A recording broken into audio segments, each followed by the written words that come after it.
মৃত্যুর জন্য কি করা দরকার সেটাও আমরা কোরআন হাদিস থেকে জেনে বাড়ি যাব ইনশাআল্লাহ। তাহলে প্রথমেই বলেছি মৃত্যুর কয়টা ধরন, জোরে বলেন কয়টা?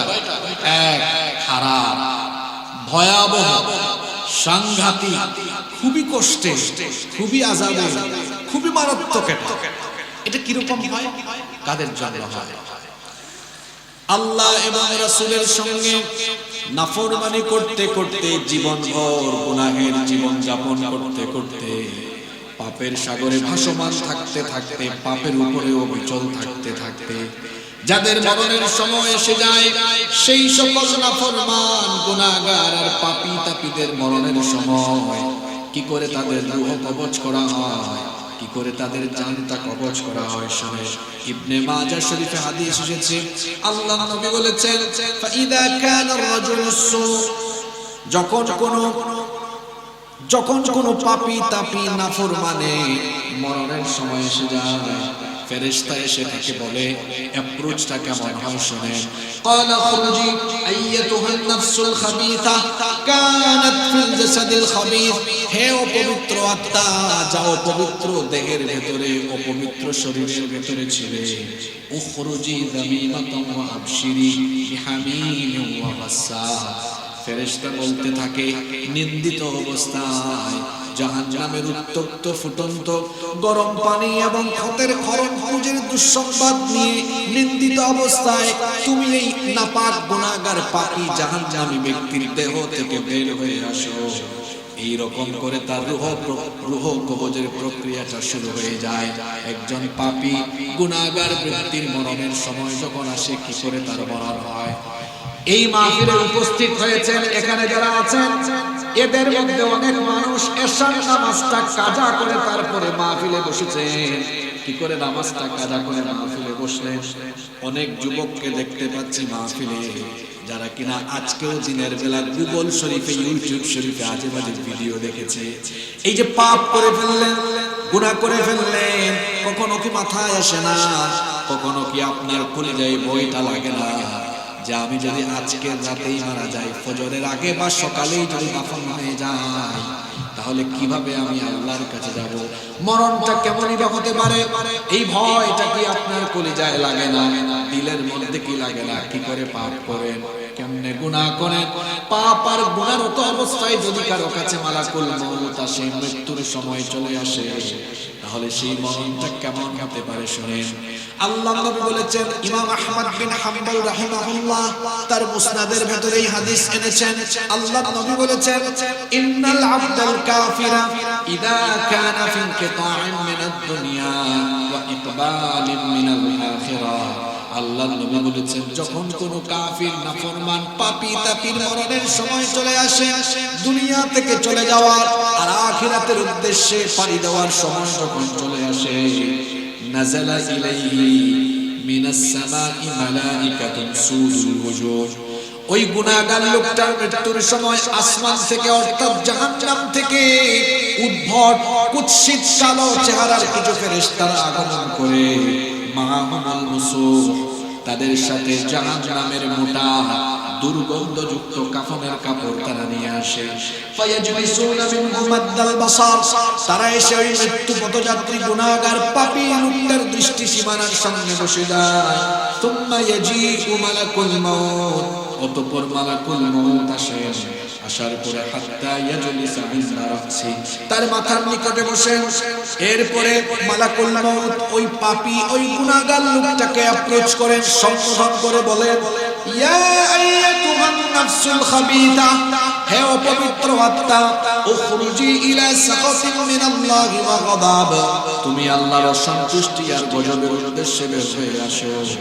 এই কথা বলা মাত্রই ওই পাপী লোকটার অবস্থা এমন হয়ে যায়, আল্লাহর নবী বলেছেন, ফাতাফাররাকা ফি জাসাদি, তার গোটা শরীরটা চূর্ণ বিচূর্ণ হয়ে যাওয়ার উপক্রম হয়ে যায়। এতটা কষ্ট তখন তাকে দেওয়া হয়, এতটা কষ্ট আর যন্ত্রণা সে অনুভব করে। আল্লাহর নবী বলেছেন, ফায়ান্তাজিউহা কামা ইনতাজাউস সুফুদু মিনাস সুফিল মাবলুল, ভেজা পশম থেকে বাঁকা কাটা বিশিষ্ট লোহাকে টেনে হিচড়ে বের করলে যতটা না কষ্ট হয়, ওই পাপী লোকটা মরণের সময় তার চেয়ে আরো বেশি কষ্ট অনুভব করে। শাদ্দাদ বিন আউস রাদিয়াল্লাহু আনহু বলেছেন, একজন পাপী, একজন গুনাহগার মরণের সময় এত কষ্ট, এত যন্ত্রণা অনুভব করে, কোন একজন জীবিত মানুষকে ধরে যদি তরবারি দিয়ে 1000 টুকরা করা হয়, সে আর কি এমন কষ্ট পাবে?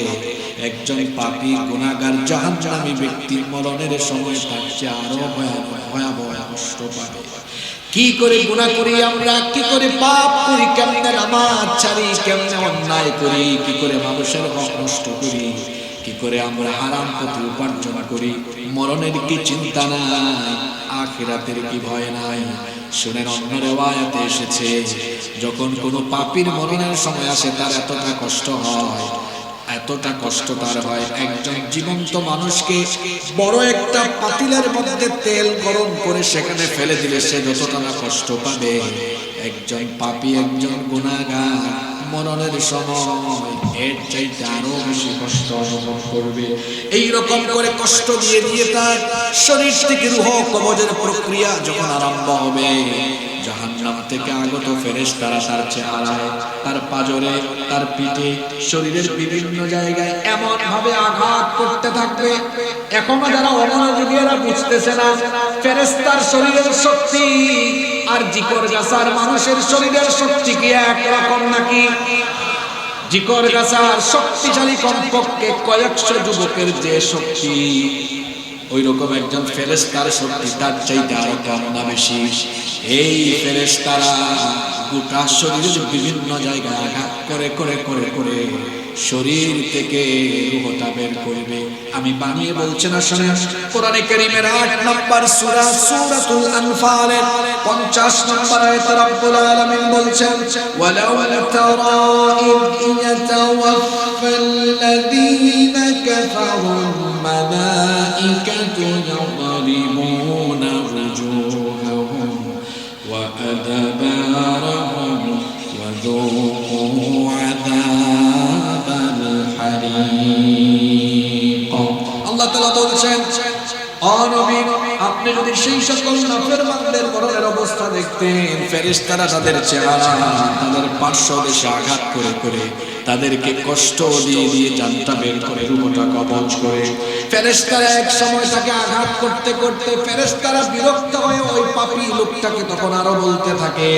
কোরআনে কারীমের 6 নম্বর সূরা সূরাতুল আনআমের 93 নম্বর আয়াতে আল্লাহ বলছেন, ওয়ালাউ তারা الظالمون في غمرات الموت والملائكة باسطوا أيديهم أخرجوا أنفسكم اليوم تجزون عذاب الهون بما كنتم تقولون على الله غير الحق وكنتم عن آياته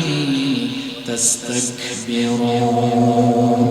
আল্লাহ তাআলা বলছেন, ও নবী, আপনি যদি এই সকল জালিম নাফরমানদের মরণের অবস্থা দেখতেন, ফেরেশতারা এদেরকে একটা পর্যায়ে কষ্ট দিয়ে দিয়ে রূহ কবজের প্রক্রিয়া বিরক্ত হয়ে বলে, আখরিজু আনফুসাকুমুল ইয়াওম, হে পাপী, হে নাফরমান, তুই তোর নিজের জানাজ নিজেই বের করে দেন। যখন তাকে অত্যধিক পরিমাণে কষ্ট দেওয়া হয়, অত্যধিক পরিমাণে আযাব দেওয়া হয়, তখন এই নাফরমান লোকটা ফেরেশতাকে বলতে থাকে, কি বলে সেটাও শুনেন। কোরআনে কারীমের 16 নম্বর সূরা সূরাতুন নাহলের 28 নম্বর আয়াত এটা, আল্লাযীনা তাতাওয়াফাহুমুল মালাইকাতু যালিমি আনফুসিহিম ফাআলকাবুস সালামা মা কুন্না না'মালু মিন সূ বালা ইন্নাল্লাহা আলীমুম বিমা কুনতুম তা'মালুন। যখন ফেরেশতারা এদেরকে আযাব আর কষ্ট দিয়ে দিয়ে শরীর থেকে রূহ কবজ করা আরম্ভ করে, একটা পর্যায়ে নাফরমান এই পাপী লোকেরা তখন ফেরেশতাদেরকে বলতে থাকে, মা কুন্না না'মালু মিন সূ, কেন আমাকে এত কষ্ট দিচ্ছ?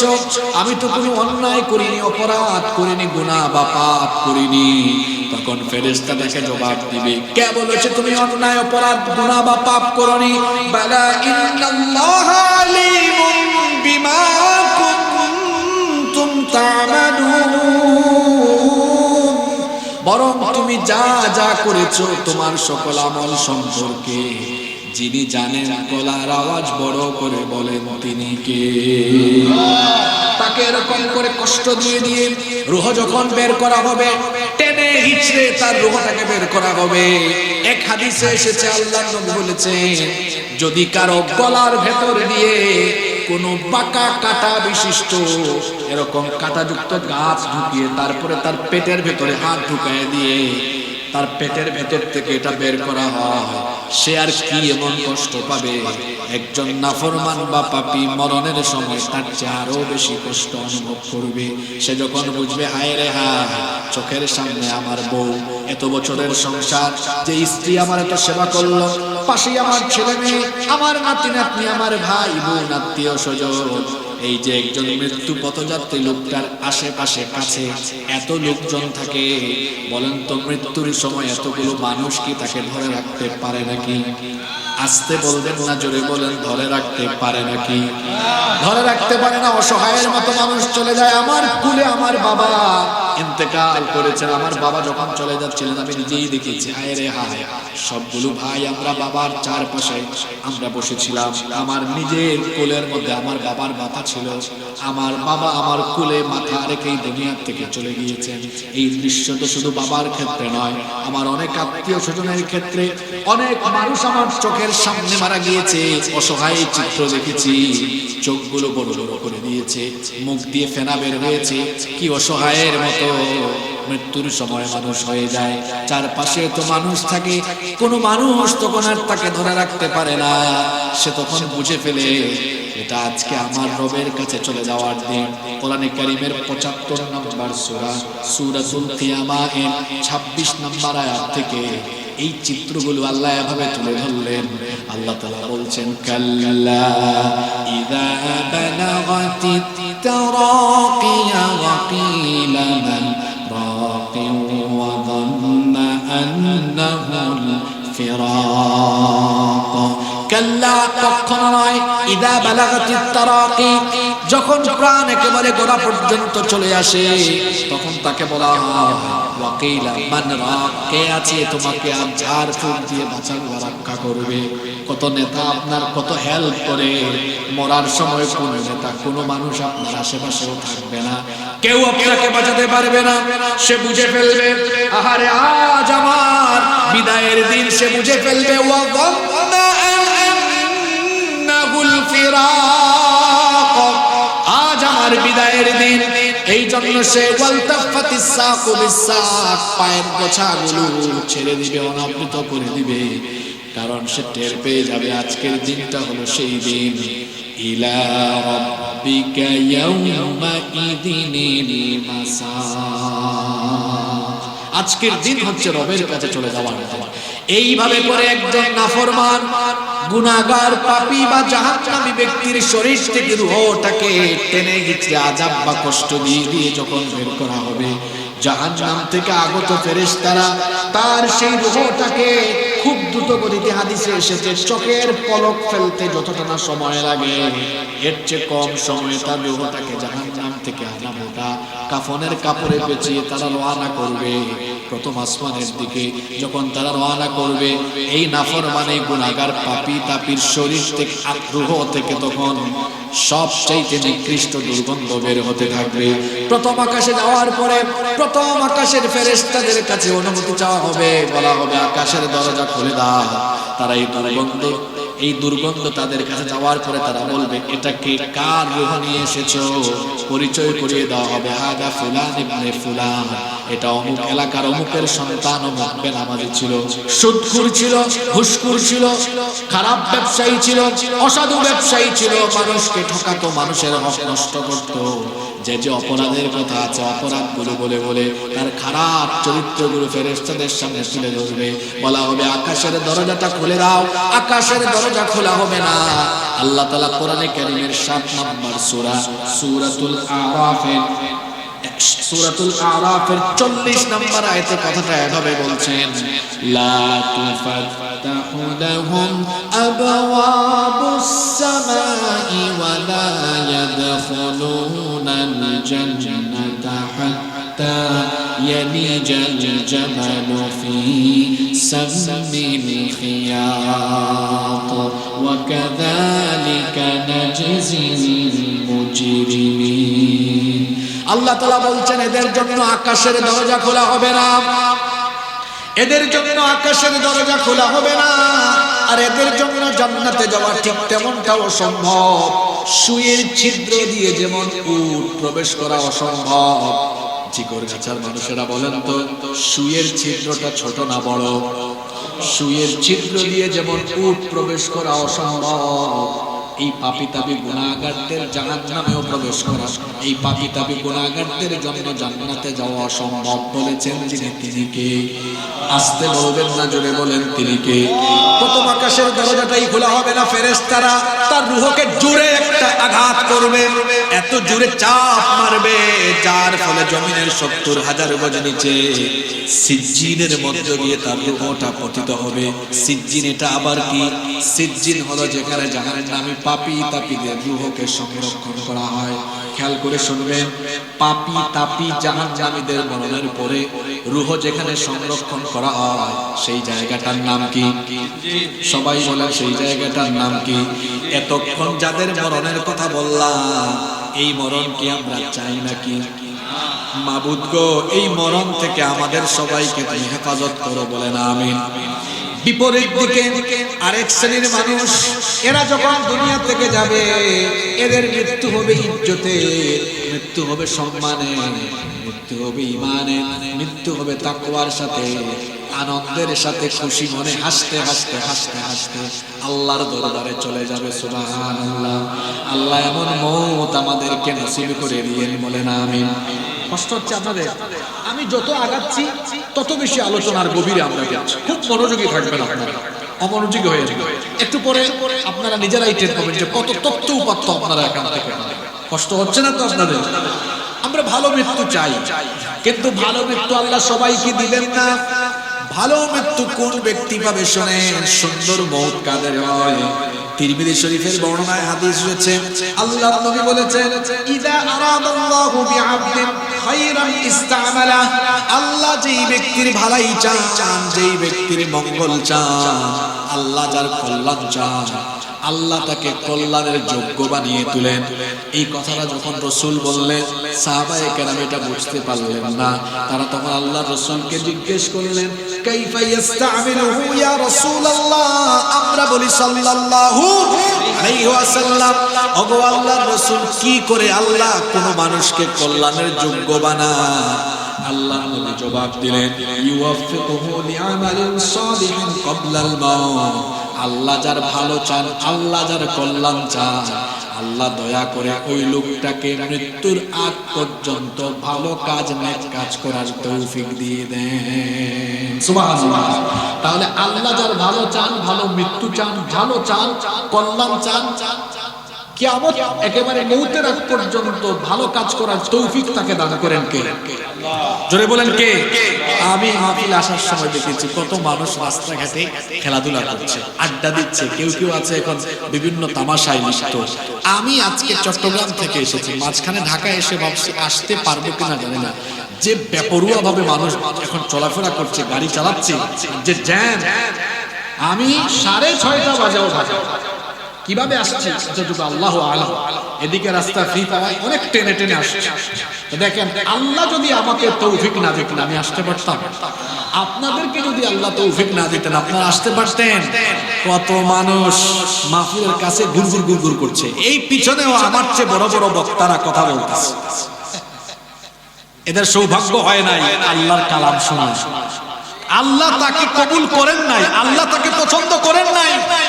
আপনাকে আল্লাহ পছন্দ করেছেন, আল্লাহ আপনাকে ভালোবাসেন, আল্লাহ আপনাকে পছন্দ করেন বলে আল্লাহ তার কোরআনের মজলিসে আপনাকে বসিয়েছে। সুবহানাল্লাহ পড়তে ইচ্ছে করলো না? আল্লাহ কাকে ভালোবাসেন আর ভালোবাসলে কি করেন শুনেন। মনে করেন আমার এই ভাইজানের ছেলে এখানে আগুন আগুনের দিকে চলে যাচ্ছে, আগুন লাগান, আমার ভাই কি এখানে বসে থাকবেন? না না না, উনি দ্রুত গিয়ে তার ছেলেকে আগুনে যেন না পড়ে দ্রুত গিয়ে টানিয়ে নিয়ে আসবেন। কারণ আমার ভাই তার অন্তরে তার সন্তানের প্রতি একটা মহব্বত, দয়া মায়া, ভালোবাসা আছে না নাই? এই ভালোবাসাটা দিয়েছেন কি? এটার পরিমাণ কতটুকু? রহমত কি আল্লাহ 100 টুকরা করে মাত্র 1 টুকরা আল্লাহ সবাইকে ভাগ করে দিয়েছেন। এটা আমি আপনারা দুনিয়ার সবাই পাইছে কয় টুকরা? 1 টুকরার অংশ অংশ পাইছে। আর 99 টুকরা কার কাছে? আমার ভাই 1 টুকরার সামান্য কিছু অংশ পাইয়া তিনি যদি তার সন্তানকে আগুনে ফেলে না দেন, আগুন থেকে টেনে আনেন, তো আমার ভাইয়ের থেকে তো আল্লাহর দয়া আরো 99 গুণ বেশি। সেই আল্লাহ যদি কাউকে ভালোবাসা আরম্ভ করেন, এই লোকটা যখন খারাপ দিকে চলে যায়, আল্লাহ তখন নিজে টেনে এনে তাকে নেকির পথে অগ্রসর করেন। ঠিক এই কাতারের মানুষ হয়ে গেছেন আপনারা চাইলে ওইখানে আড্ডা দিতে পারতেন না? আমি আসার সময় দেখছি ওই মোড়ের মধ্যে অনেক লোক আড্ডা দিচ্ছে। ওকে আল্লাহ কবুল করেন নাই, তার নেয়ামত হয় না, তার সৌভাগ্য হয় নাই আল্লাহর কালাম শোনা। আমার সাথে কত ছেলে পড়াশোনা করেছে, তার সৌভাগ্য নেয়ামত হয় নাই মানুষের সামনে কোরআনের কথা বলার। আমি যখন সাজদায় যাই বলি আল্লাহ তুমি দয়া করেছো বলেই তো বলতে পারি সুবহানাকা লা ইলমা লানা ইল্লা মা আল্লামতানা। আমার কোনো জ্ঞান নাই, যোগ্যতা নাই, তুমি চাইলে বলবো, তুমি না চাইলে বন্ধ হয়ে যাবে। তাহলে সব প্রশংসা কার? জোরে বলেন, সব প্রশংসা কার? আল্লাহ বলছেন আমি যার ভালো চাইবো আমি তাকে তৌফিক দিব। আল্লাহ কি দিবেন? এই রকম নেক কাজের তৌফিক যারা পেয়ে যায় তারাই মুমিন হয়ে যায়, মুত্তাকি হয়ে যায়। আর এই মুমিন মুত্তাকি বান্দাদের যখন মৃত্যুর সময় চলে আসে, তখন তাদের মরণটা কেমন হয় শুনেন। আল্লাহর নবী বলেছেন ইন্নাল আবদাল মুমিনা ইযা কানা ফি ইনকিতাইম মিনাদ দুনিয়া ওয়া ইকবালিম মিনাল আখিরাহ, যখন কোন মুমিন ব্যক্তির মরণের সময় চলে আসে, পরকাল গমনের সময় যখন পার হয়ে যায়, নাযালা ইলাইহি মিনাস সামাই মালাইকাতুন বিদুল ওজুহ, তখন আকাশ থেকে অর্থাৎ জান্নাত থেকে তার রূহটাকে রিসিভ করার জন্য এত সুন্দর সুন্দর চেহারা ফেরেশতারা আগমন করে। আল্লাহর নবী বলেছেন কান্না বুজুহাহুম আশ-শামস, তাদের চেহারার সৌন্দর্য দেখলে মনে হয় যেন সূর্যের আলোর মতো তাদের চেহারা থেকে নূর ঝলমল ঝলমল করছে। আল্লাহু আকবার। এই রকমের ফেরেশতারা আগমন করে কার মরণের সময়? ভালো মানুষ, নেককার, দিনদার, পরহেজগার মানুষের মরণের সময় এই সকল ফেরেশতারা আগমন করে সাথে করে কি নিয়ে আসে শুনে? মাআহুম কাফানুম মিন আকফানিল জান্নাহ, জান্নাতের কাফনের কাফন তারা নিয়ে আসে। ওয়া হানুতুম মিন হানুতিল জান্নাহ, জান্নাতের স্পেশাল সুগন্ধি, স্পেশাল পারফিউম তারা সাথে করে নিয়ে আসে। এরপরে হাত্তা ইয়াজলিসু মিনহু মাদ্দাল বাসার, তারা এসে ওই নেককার মৃত্যু পথযাত্রী লোকটার দৃষ্টি সীমানার সামনে বসে যায়। সুম্মা ইয়াজিউ মালাকুল মাউত, অতঃপর মৃত্যুর ফেরেশতা আগমন করে। মৃত্যুর ফেরেশতা আগমন করে ওই নেককার, দিনদার, পরহেজগার ভালো মানুষটাকে আগে মালাকুল মউত সুন্দর করে নিজে আগে একটা সালাম দেয়। বাড়িতে গিয়ে সুবহানাল্লাহ বলেন, নেককার মানুষকে মালাকুল মউত রূহ কবজের জন্য আসলে আগে কি দেয়? সালাম। মানে কি? এই তো বলেন সালাম মানে কি? মানে মালাকুল মউত রূহ কবজের আগেই সালাম দিয়া বুঝাচ্ছে মরণটা অশান্তির হবে না। কেমন হবে? বলেন না কেমন হবে? মালাকুল মউত যে সালাম দেয় এটা কি বানিয়ে বললাম নাকি? কোরআনে কারীমের 16 নম্বর সূরা সূরাতুন নাহলের 32 নম্বর আয়াত, এটা আল্লাহ তাআলা বলছেন আল্লাযীনা তাতাওয়াফাহুমুল মালাইকাতু তাইয়্যিবিনা ইয়াকুলুনা সালামুন আলাইকুম উদখুলুল জান্নাতা বিমা কুনতুম তা'মালুন। ফেরেশতারা এসে বলে সালামুন আলাইকুম উদখুলুল জান্নাতা বিমা কুনতুম তা'মালুন, তোমার উপরে সালাম, তোমার জন্য অভিবাদন, আল্লাহর জান্নাতের সুসংবাদ তুমি গ্রহণ করো। মালাকুল মউত সালাম দেওয়ার পরে একটা ডাক দিয়ে বলে, ইয়া আইয়াতুহান নাফসুত তাইয়্যিবা, হে পবিত্র আত্মা, উখরুজি ইলা মাগফিরাতিন মিনাল্লাহি ওয়া রিদওয়ান,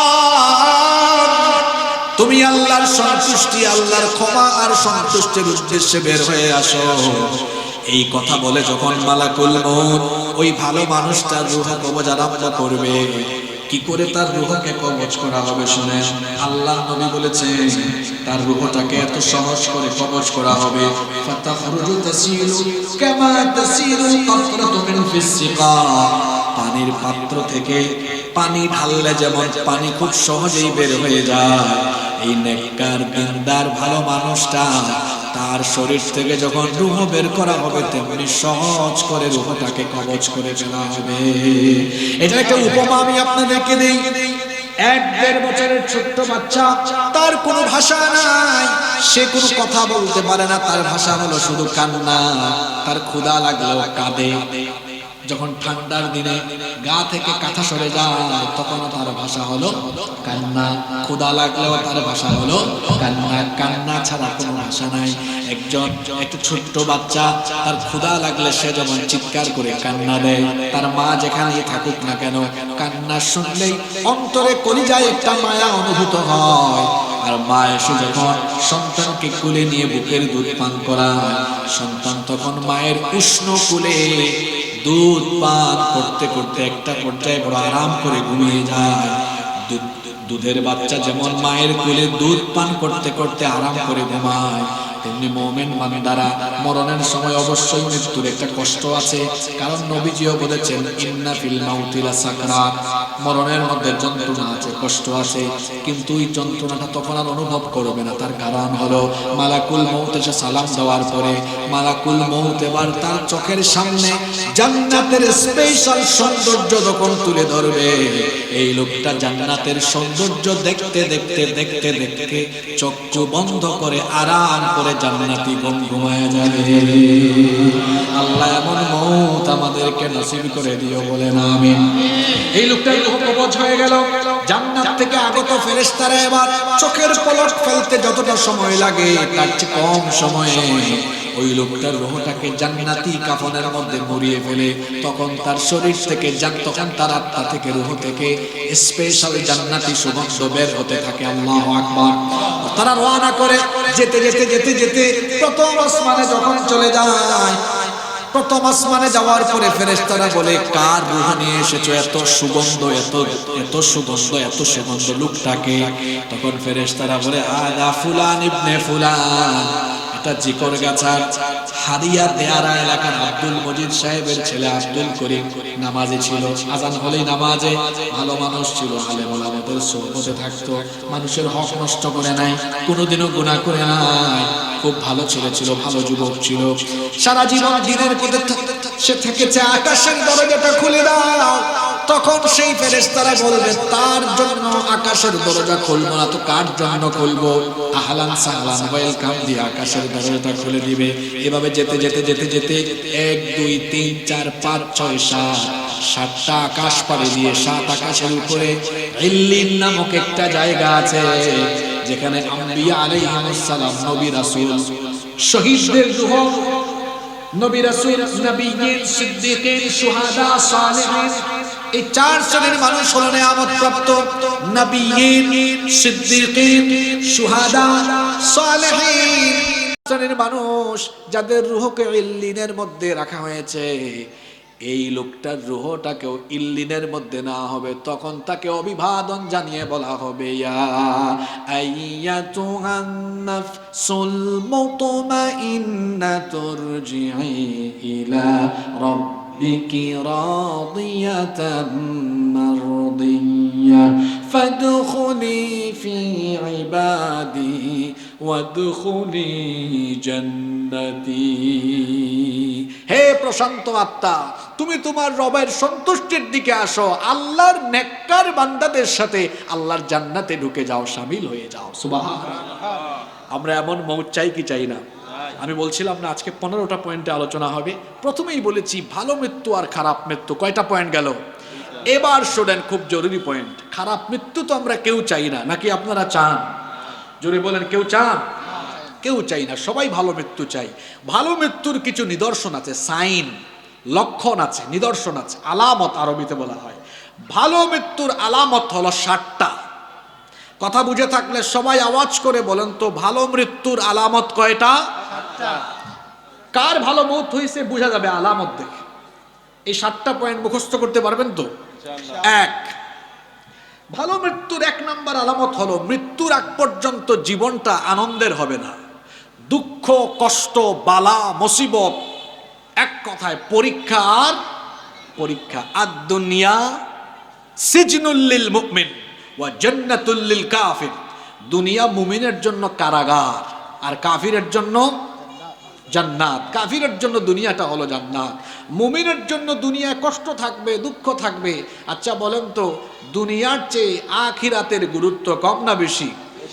অনেক বেশি। দুনিয়া তো হলো তুচ্ছ, নগণ্য।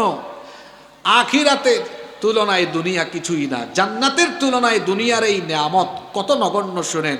জান্নাতে এতটুকু পরিমাণ জায়গা সারা পৃথিবীর সবকিছুর চাইতেও আরো দামি। আল্লাহু আকবার, কত দামি। ভালো মৃত্যুর 1 নাম্বার আলামত হলো জীবনটা এত সহজ হবে না, রোগবালাই লেগে থাকবে, ব্যবসা বাণিজ্যে লস আসবে, দিনের পথে চললে হুমকি ধামকি আসবে, জেলে ঢুকায় দিবে, গুম করে নিয়ে যাবে, খুন করে ফেলবে, জবাই করে ফেলবে, হত্যা করে ফেলবে। কিন্তু মুমিন হবে এমন, সে প্রয়োজনে ইমানি জিন্দেগি যাপন করতে গিয়ে প্রয়োজনে তার জীবনকে কুরবান করে আল্লাহর রাহে জীবন বিলিয়ে দিবে, তাও সে কখনো কোনো বাতিল বা জালিমের সামনে মাথা নত করবে না।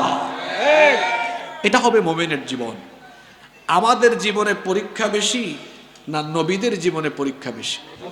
আচ্ছা বলেন তো, ঈমান কার বেশি, আমাদের না নবীদের?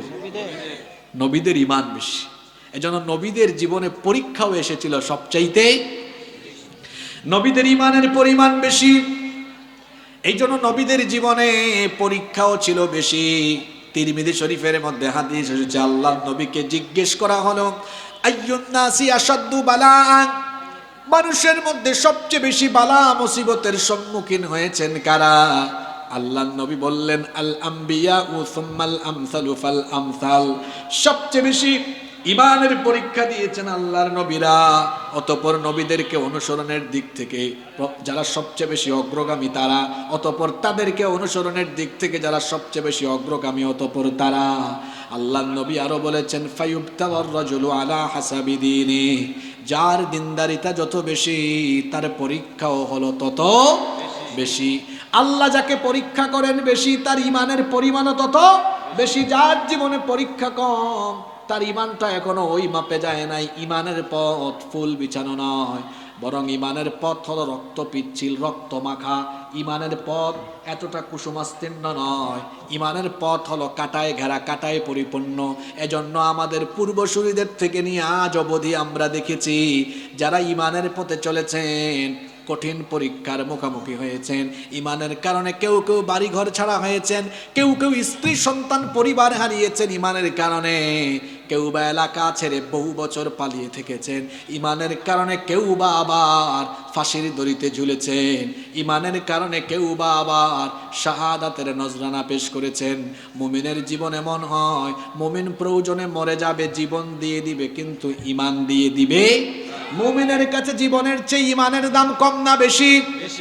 আরো জুড়ে বলেন, কম না বেশি? এজন্য মুমিন মরতে জানে, ঈমান দিতে জানে না। নবীরা এত এত পরীক্ষা দিয়েছেন। শোনেন কয়েকজন নবীর কথা বলি।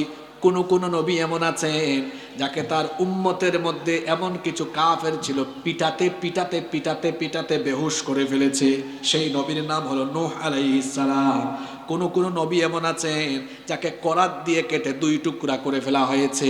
কোন নবী এমন আছেন যিনি মাছের পেটের ভেতরে গিয়ে পরীক্ষা দিয়েছেন, কোন কোন নবী এমন আছেন যিনি দীর্ঘ সময় পর্যন্ত 18 বছর পর্যন্ত অসুস্থ ছিলেন, নাম হলো আইয়ুব আলাইহিস সালাম। কোন কোন নবী তো এমন আছেন যিনি আগুনের পরীক্ষা দিয়েছেন, জাতির পিতা ইব্রাহিম আলাইহিস সালাম। আমাদের নবীও তো কম পরীক্ষা দেন নাই। আমাদের নবী ইমানের দাওয়াত দিতে গিয়ে তায়েফের ময়দানে তার পবিত্র শরীর থেকে কাফেররা রক্ত ঝরিয়েছে। উহুদে আমার নবীর দান্দান মুবারক শহীদ হয়েছে। সাফা পাহাড়ে যেদিন প্রথম দাওয়াত দিয়েছেন, আবু জেহেল আমার নবীর মাথা, আবু লাহাব আমার নবীর মাথা ফাটিয়ে দিয়েছে, রক্তাক্ত করেছে। ইমানের পথ হলো এমন, এই পথে চললে রক্ত দেওয়া লাগবে, জীবন দেওয়া লাগবে। হয়তো এখন খুব সুসময় বইছে, ভবিষ্যতে এমন সময় আসতে পারে রক্ত আর জীবন দেওয়া লাগতে পারে। তখন কি আমরা কাপুরুষের মতো থাকবো নাকি? রক্ত আর জীবন দেওয়া দরকার হলে সবার আগে কারা এগিয়ে গিয়ে আল্লাহর দ্বীনের জন্য রক্ত আর জীবন দিতে পারবেন? আল্লাহকে একটু হাত তুলে দেখেন তো। মাশাআল্লাহ, হাত নামান, আল্লাহ কবুল করেন। ভালো মৃত্যুর এক নম্বর আলামত হলো জীবন দুঃখের হবে না কষ্টের হবে? বুখারী শরীফের হাদিস, আল্লাহর নবী বলেছেন, আল্লাহ যার ভালো চাইবেন আল্লাহ তাকে বেশি বেশি মুসিবত দিবেন, কষ্ট দিবেন। তো আমাদের জীবনে রোগ বালাই আসবে। আজকের মাহফিলে কি মহিলারা আছেন নাকি? মা বোনরা রাগ করবেন না, মা বোনদের কিন্তু সবর একটু অনেক জায়গায় বেশি, আবার অনেক জায়গায় কম। যেমন সন্তান জন্ম দিতে গিয়ে তাদের সবরের মাত্রা দুনিয়ার সবচাইতে বেশি, আবার কিছু কিছু ক্ষেত্রে তাদের সবর কম। দেখা যায় মাঝে মাঝে হাজব্যান্ড একটু উপার্জন কম করে বেসবর হয়ে যায়। তুমি কি করো? তোমার সাথের ভাই এত টাকা উপার্জন করে। এরকম বেসবরি আছে না নাই? এরকম বেসবরি করবেন না। আপনার স্বামীকে ভালো পথে, দিনের পথে রাখার জন্য আপনি চেষ্টা করবেন। একজন ভালো স্ত্রী চাইলে তার খারাপ স্বামীকেও ভালো পথে আনতে পারে কি পারে না? এজন্য স্বামীকে সব সময় মোটিভেট করবেন, দিনের পথে রাখার চেষ্টা করবেন। আপনার স্বামীকে নামাজের কথা বলবেন, আপনারাও আপনার স্ত্রীকে মহব্বত করবেন। অনেকে আছেন পাশের বাড়ির ভাবির সাথে নরম গলায় কথা বলে, আর ভাবির সাথে তার নিজের বউয়ের সাথে গরম গলায় কথা বলে, আছে না নাই? জিকর গাছায় কাপড়ের দোকান আছে, তার কাপড়ের দোকানে যখন ঈদের সময় কিছু আপুর আসছে, কয় ভাবি, আপু, আন্টি আসেন, খুব সুন্দর সুন্দর কাপড় আছে, নরম কথা বলে।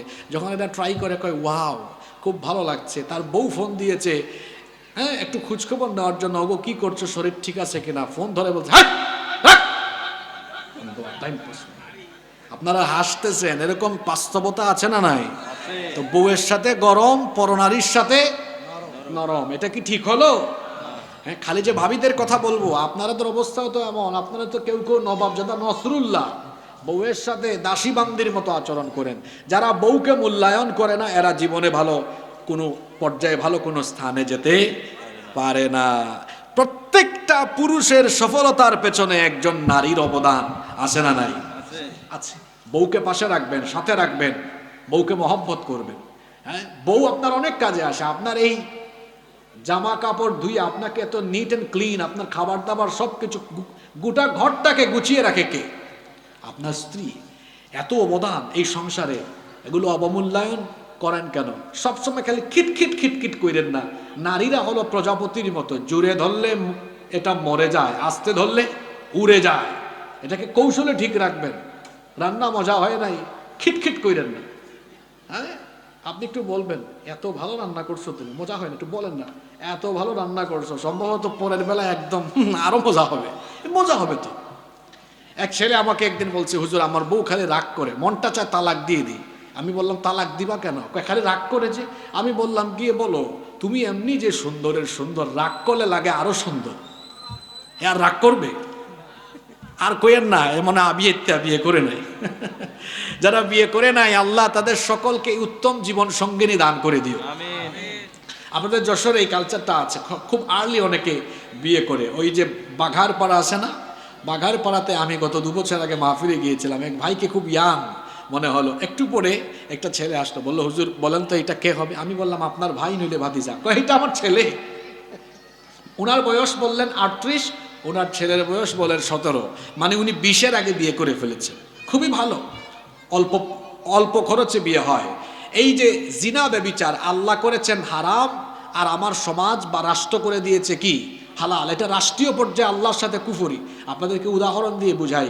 মনে করেন এই এলাকার 17 বছরের মুন্না 15 বছরের মুন্নিকে নিয়ে ওই ঝাউতলায় গিয়ে একটা আরেকটার হাত ধরছে, বাদাম খাইতেছে, এটা আল্লাহর আইনে কি? হারাম। আর আমাদের দেশের আইনে এটা কি? এটা কোনো অসুবিধা নাই। কোনো অসুবিধা আছে? দেখছেন, আল্লাহ বানাইছে হারাম, তারা বানাইছে। আচ্ছা, এবার এই 17 বছরের মুন্না যদি 15 বছরের মুন্নিকে বিয়ে করে, বিয়ের স্টেজ থেকে তাদেরকে, তাদের মা বাপকে, এমনকি কাজী সুদ্ধা অ্যারেস্ট করবে, বলবে এটা বাল্য বিবাহ। আল্লাহর আইনে এটা কি? কথা বলছেন না আপনারা? আর রাষ্ট্রীয় আইনে দেখছেন কারবার, আল্লাহ বানিয়েছেন যেটা হালাল, রাষ্ট্র বানিয়ে দিয়েছে হারাম। আবার আল্লাহ বানিয়েছেন জিনা ব্যভিচারকে হারাম, রাষ্ট্র বানিয়ে দিয়েছে হারাম। এটা হলো যুগ যুগ ধরে চলা রাষ্ট্রীয় পর্যায়ে আবার আল্লাহর সাথে কুফরি। এটাই সত্য কথা। এই কুফরি বন্ধ করেন। ক্লাস 5-এর ছেলে তার বান্ধবীকে নিয়ে ভুরুঙ্গামারি থেকে চলে গিয়েছে কক্সবাজার। এই হলো অবস্থা। ছেলে মেয়েদেরকে জিনা ব্যভিচারের হাত থেকে রক্ষা করার জন্য উপযুক্ত বয়সে বিয়ের ব্যবস্থা করে দিতে হবে, তাহলে জিনা ব্যভিচার কমে যাবে ইনশাআল্লাহ। আচ্ছা, আমরা যেখানে ছিলাম, ভালো মৃত্যুর 1 নম্বর আলামত হলো মৃত্যুর আগ পর্যন্ত এই বান্দাদের জীবন হবে আনন্দের না কষ্টের? আমাদের জীবনে যত কষ্ট থাকুক, আমরা তাওয়াক্কুল করব কার উপরে? সবর করব কার জন্য? শোনেন শোনেন, অনেক মানুষকে জিজ্ঞেস করি, ভাই কেমন আছেন? উফ হুজুর ব্যবসায় লস বলিয়েন না। এই যে মুখটা গুমরা করে জবাব দিল। এই লোকটা চিন্তা করে না, দুনিয়ার সব যদি হারিয়েও ফেলে, সে তো বেঁচে আছে এখনো কার দয়ায়? কত দয়া আল্লাহর পাচ্ছেন, কেন আলহামদুলিল্লাহ পড়েন না? আচ্ছা বলেন তো, প্রতিটা সেকেন্ডে বেঁচে থাকার জন্য আপনারা কি গ্রহণ করেন? এটা ছাড়া বাঁচতে পারবেন? এটা কে দেয়? প্রতিদিন আপনারা কি পরিমাণ অক্সিজেন গ্রহণ করেন? আজকের মেডিকেল সায়েন্স বলছে একজন সুস্থ মানুষ প্রতিদিন বেঁচে থাকার জন্য 500 লিটারেরও বেশি অক্সিজেন গ্রহণ করে। আল্লাহু আকবার। কত লিটার? 500 লিটার। এটার দাম কত? প্রায় 6 লক্ষ টাকা। 5 লক্ষের বেশি হয়। আমি যদি 5 লক্ষ টাকাও ধরি, তাহলে আপনি প্রতিদিন বেঁচে থাকার জন্য প্রতিদিন কয় লাখ টাকার অক্সিজেন লাগে? 5 লাখ। প্রতিদিন লাগে 5 লাখ। মাসে লাগে কত? 5-30-এ কত হয়? 150 লক্ষ।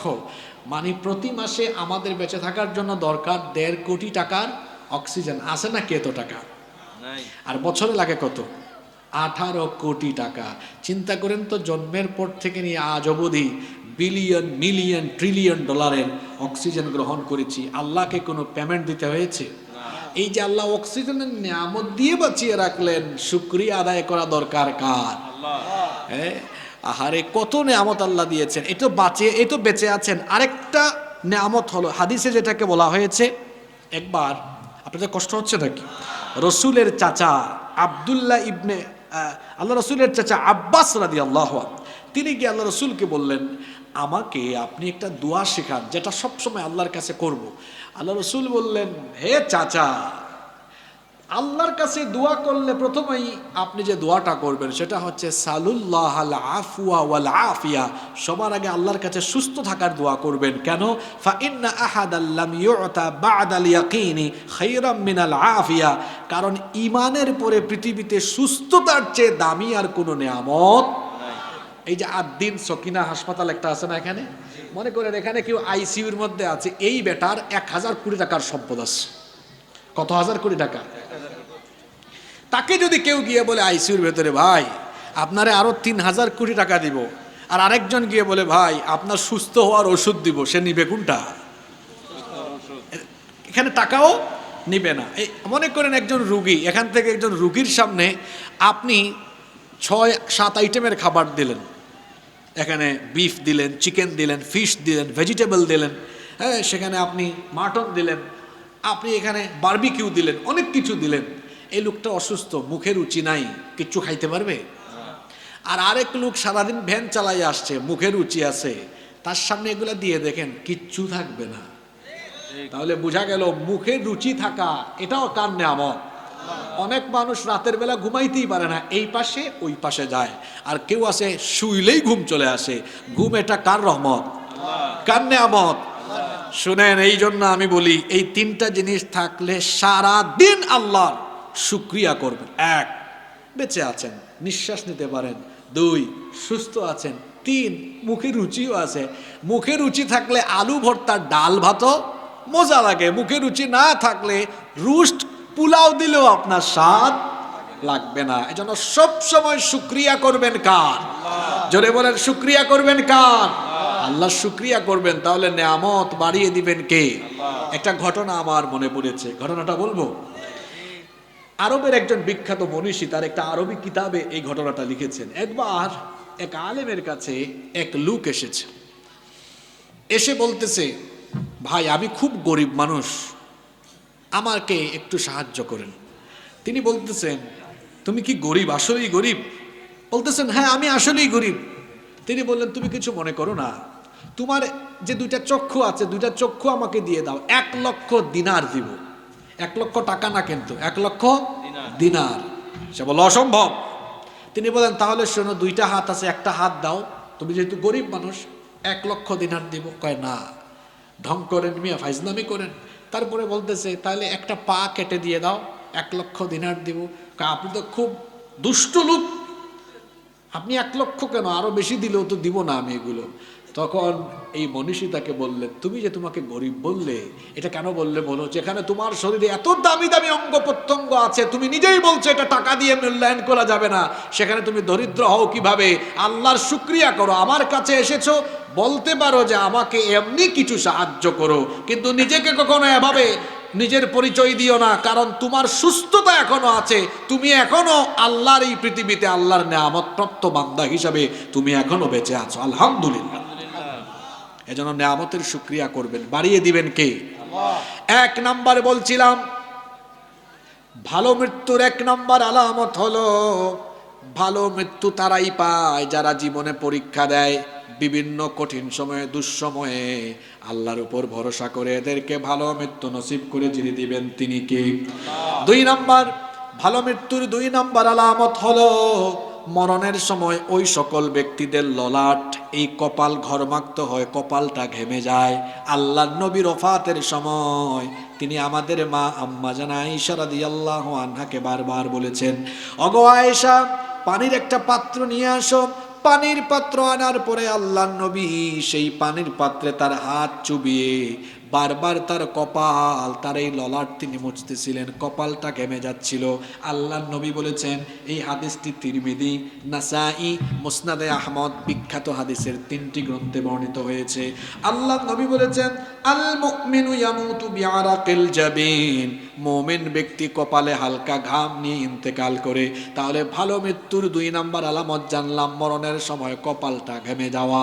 ভালো মৃত্যুর 3 নম্বর আলামত হলো জুমার রাতে কিংবা জুমার দিনে মৃত্যুবরণ করা। আল্লাহর নবী বলেছেন, মা মিন মুসলিমিন ইয়ামুতু ইয়াউমাল জুমআতি আও লাইলাতাল জুমআতি ইল্লা ওয়াকাহুল্লাহু ফিতনাতাল কবর। আল্লাহর নবী বলেছেন, যে মুসলমান ঈমান নিয়ে জুমার রাতে বা জুমার দিনে মারা যায়, তাকে কবরের শাস্তি থেকে যিনি বাঁচিয়ে দিবেন তিনি কে? তবে জুমার রাতে বা জুমার দিনে মরলেই হবে না, শর্ত আছে এখানে। শর্ত হলো কি থাকা লাগবে? ঈমান। আমাদের ঈমান এমন, সকালে থাকে বিকালে চলে যায়। ঈমানটা তো ঠিক রাখা এই জামানায়, আল্লাহর নবী বলেছেন আখিরি জামানায় ঈমানকে টিকিয়ে রাখা হবে সবচেয়ে বড় চ্যালেঞ্জের ব্যাপার। ঈমানকে টিকিয়ে রাখা, দিনের উপর থাকা এতটা কঠিন হবে, হাদিসে এসেছে কাল কাবিদি আলাল জামর, কয়লার উপর দাঁড়িয়ে থাকা যত কঠিন হবে শেষ জামানায়, ঈমান বাঁচিয়ে রাখা তার চেয়ে কঠিন হবে। আল্লাহ রাসূল বলেছেন, সকালে ঈমানদার থাকবে, সন্ধ্যায় বা বিকেলে কাফের হয়ে যাবে। রাতে ঈমানদার থাকবে, সকাল হওয়ার আগে ঈমান হারা হয়ে যাবে। কত যুবকেরা এই মোবাইল নামক এই উপাদানকে ব্যবহার করে সারা রাত জিনা বেবিচারে মত্ত থেকে গুনাহের সাগরে ডুবে থেকে ঈমান হারা হয়ে নিজের ঈমানকে ধ্বংস করে দিচ্ছে। কথা ঠিক না বেঠিক? ঈমান বাঁচিয়ে রাখা এত সহজ নয়। ঈমানের হেফাজত করা শেষ জামানায় আমলের চাইতে ঈমানের হেফাজত করা হয়ে যাবে গুরুত্বপূর্ণ। ঈমান ছাড়া আমলের দাম আছে? কথা বলেন, ঈমান ছাড়া আমলের দাম আছে? আগে ঈমান না আগে আমল? ঈমান ছাড়া নেক আমলের কোনো দাম নাই। মনে করেন একজন হিন্দু শ্রী শ্রী হরিপদ কৃষ্ণ, সে 1 কোটি টাকা দান করেছে, আর আমার সম্মানিত এই ব্যক্তি তিনি কি করলেন? 5 টাকা দান করেছেন। আপনারা বলেন তো, শ্রী শ্রী হরিপদ কৃষ্ণ 1 কোটি টাকা দান করে আল্লাহর কাছ থেকে পুরস্কার পাবে, না উনি 5 টাকা দান করলে পুরস্কার পাবে? কেন? উনার কি আছে আর তার কি নাই? ঈমান নাই। ঈমান ছাড়া নেকামলের আল্লাহর কাছে কোনো দাম নাই। এজন্য জুমার রাতে বা জুমার দিন ইন্তেকাল করলে কবরের শাস্তি থেকে আল্লাহ বাঁচাবেন। শর্ত কি থাকা লাগবে? ঈমান। 4 নাম্বার, ভালো মৃত্যুর 4 নাম্বার আলামত হলো শাহাদাতের মৃত্যু, শহীদি মৃত্যু। জিহাদ ফি সাবিলিল্লাহ, আল্লাহর পথে জিহাদ করতে গিয়ে, দিন কায়েমের আন্দোলন করতে গিয়ে, ইসলামী আন্দোলনের পথে থাকতে গিয়ে যারা আল্লাহর রাহে আল্লাহর দ্বীনের জন্য জীবনকে কুরবানি দিয়ে দিবেন, এটা শুধু ভালো মৃত্যু নয়, বরং এটা হলো সর্বশ্রেষ্ঠ মৃত্যু, আফদালুল মউত। সর্বশ্রেষ্ঠ মৃত্যু হলো শাহাদাতের মৃত্যু। কারণ শহীদি মৃত্যুতে এমন মর্যাদা। আমার দিকে তাকান, ভালো করে প্রশ্নটার উত্তর দেন দেখি। আপনাদের এই হারিয়া দেয়ারা এলাকায় এক লোকের ক্যান্সার হয়েছে, অথবা হার্ট অ্যাটাক করেছে, ব্রেইন স্ট্রোক করেছে, ফুসফুসে অথবা তার কিডনিতে সমস্যা হয়েছে, লাস্ট স্টেজে চলে গিয়েছে, মারা গিয়েছে। বলেন তো, এই ধরনের কঠিন দুরারোগ্য ব্যাধিতে আক্রান্ত হয়েও কেউ যদি মারা যায়, মৃত্যুর পরে তার হিসাব এবং বিচার আছে না নাই? সবাই বলেন আছে না নাই? যেভাবেই আপনি মারা যান না কেন, অবশ্যই মৃত্যুর পরে হিসাবও আছে, বিচারও আছে। কিন্তু যারা শহীদ হয়, শহীদদের কোনো হিসাবও হয় না, বিচারও হয় না। বিনা বিচারে, বিনা হিসাবে আল্লাহ তাদেরকে জান্নাত দান করে দেন। শাহাদাতের মউত হলো শ্রেষ্ঠ মউত। এই জন্য আল্লাহর রাসূল তিনি নিজেই শহীদ হওয়ার জন্য সব সময় আকাঙ্ক্ষা লালন করতেন, আকাঙ্ক্ষা পোষণ করতেন। আল্লাহর নবী বলতেন, আমার ইচ্ছে হয় আমি আল্লাহর পথে লড়াই করে জীবনটা দেই, শহীদ হই। আবার যদি আল্লাহ জীবন দেন, মনটা চায় আবার আমি শহীদ হয়ে যাই। আবার যদি আল্লাহ আমাকে জীবন দেন, মনটা চায় আবার আমি শহীদ হয়ে যাই। আল্লাহ রসুলের সাহাবীরা এই জন্য শহীদ হতে পাগল পারা ছিলেন, দেওয়ানা ছিলেন। আল্লাহ রসুলের সাহাবীরা শহীদ হওয়ার জন্য পাগল পারা ছিলেন। অর্ধ পৃথিবী যিনি শাসন করেছেন, সাইয়েদনা ওমর ইবনুল খাত্তাব রাদিয়াল্লাহু আনহু, তিনি সব সময় আল্লাহর কাছে একটি দোয়া করতেন, আল্লাহুম্মা রযুকনি শাহাদাতান ফি সাবিলিক ওয়াজআল মাউতি ফি বালাদি রাসূলিক। হে আল্লাহ, তোমার বান্দা ওমরকে তুমি রসুলের পবিত্র এই শহরে মৃত্যু দিও, আর মৃত্যুর সময় শাহাদাতের মৃত্যু নসিব করে দিও। মরতেই হবে যখন, শহীদি মরণ দিও আমাকে। শাহাদাত জানি শুধুই জীবন, সে মরণ দিও আমাকে।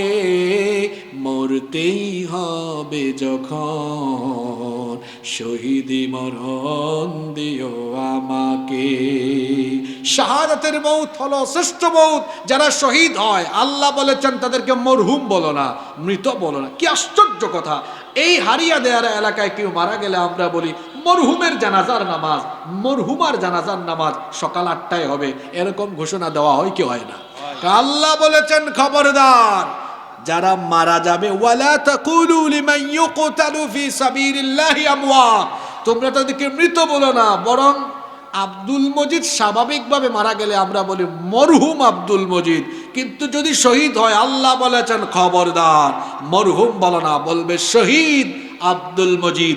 কারণ শহীদেরা মরে না, শহীদরা মৃত্যুর সঙ্গে সঙ্গেই বিনা হিসাবে, বিনা বিচারে জান্নাতের সবগুলো দুয়ার আল্লাহ তাদের জন্য খুলে দেয়। সুবহানাল্লাহ।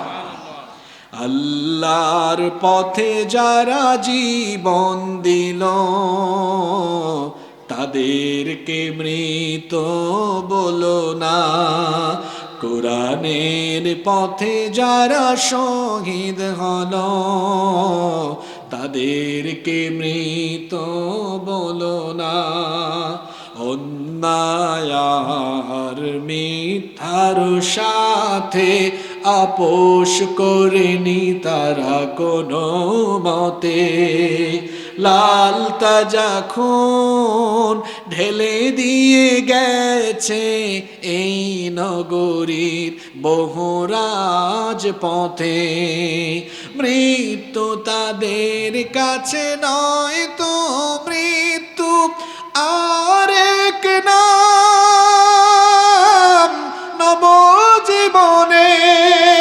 হে খোদা মৃত্যুর এই কামনা, হে খোদা মৃত্যুর এই বাসনা, দাও অন্তরে সব মুমিনের, তাদেরকে মৃত বলো না। দ্বীনের পথে যারা শহীদ হলো, তাদেরকে মৃত বলো না। বলেন আল্লাহু আকবার। এই মৃত্যু কে না চায়? আপনারা চান কিনা জানি না। তুললেই তো আমি আল্লাহকে বলি, আল্লাহ যেদিন মৃত্যু দিবা, শহীদ মৃত্যু দিবা, এমন মৃত্যুইতে আমরা চাই। মরার পরে হিসাবও নাই, বিচারও নাই, বিনা বিচারে বিনা হিসাবে আল্লাহ জান্নাত দিয়ে দেন। সুবহানাল্লাহ। এরকম মৃত্যু আপনারা চান কি চান না? আল্লাহর পথে যারা শহীদ হয়, এটা ভালো মৃত্যু, শুধু ভালো নয়, এটা শ্রেষ্ঠ মৃত্যু। তবে আল্লাহর পথে লড়াই না করেও কিছু কিছু মৃত্যু আছে, এভাবে মৃত্যুবরণ করলে আল্লাহ রসুল বলেছেন তাদেরকে আল্লাহ শাহাদাতের মর্যাদা দিয়ে দেন। অনেকগুলো হাদিস টানতে হবে, লম্বা হয়ে যাবে, এজন্য আমি খুলাসা করে বলি। যেমন যারা মহামারীতে আক্রান্ত হয়ে মারা যায়, পেটের পীড়ায় মারা যায়, আগুনে পুড়ে মারা যায়, দুর্ঘটনায় পতিত হয়ে মারা যায়, পানিতে ডুবে মারা যায়, দেয়াল পিষ্ট হয়ে বা চাপা পড়ে মারা যায়, এদেরকেও মৃত্যুর পরে শাহাদাতের মর্যাদা আল্লাহ দিবেন যদি তার ঈমান থাকে। ঈমান থাকলে এদেরকে শাহাদাতের মর্যাদা দিয়ে দিবেন কে? আল্লাহ। এই যে 3-4 দিন আগে দৌলতদিয়া ফেরিঘাটে একটা ভয়াবহ দুর্ঘটনা হয়েছে, নিশ্চয়ই আপনারা জানেন, তাই না? একটা বাস ডুবে গেল না?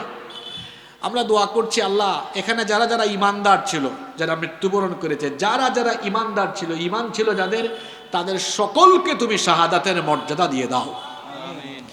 আরে দুর্ঘটনার কথা বললেই তো ভয় লাগে। আজকেও যে আসছি 2-3 জায়গায় যে চাপ মারছে, এই যে রাস্তাঘাটে ভয়াবহ বেপরুয়া অনিয়ম চলছে। আমি এখন কিছু কথা বলবো, আপনারা কেউ মনে কষ্ট নেবেন না। আমি আগেই বলে দিচ্ছি, কোরআনের মাহফিল হলো নির্দলীয়, নিরপেক্ষ। কথা ঠিক না বেঠিক?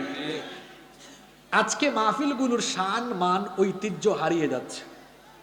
এটা গত কয়েক মাস কিছু কিছু এলাকায় লক্ষ্য করছি। সম্ভবত এই রোগ আপনাদের এলাকায় ধরেছে। ঝিকরগাছায় আমি সকালেও মাহফিল করেছি, দুপুরেও মাহফিল করেছি, এই ধরনের মাঠ ঘাট জায়গা হয় না দেখেছি। মাহফিলগুলোকে এখন কিছু কিছু দল বা কিছু কিছু ব্যক্তি দলীয়ভাবে অ্যারেঞ্জ করার চেষ্টা করে, যেটা মারাত্মক ভুল।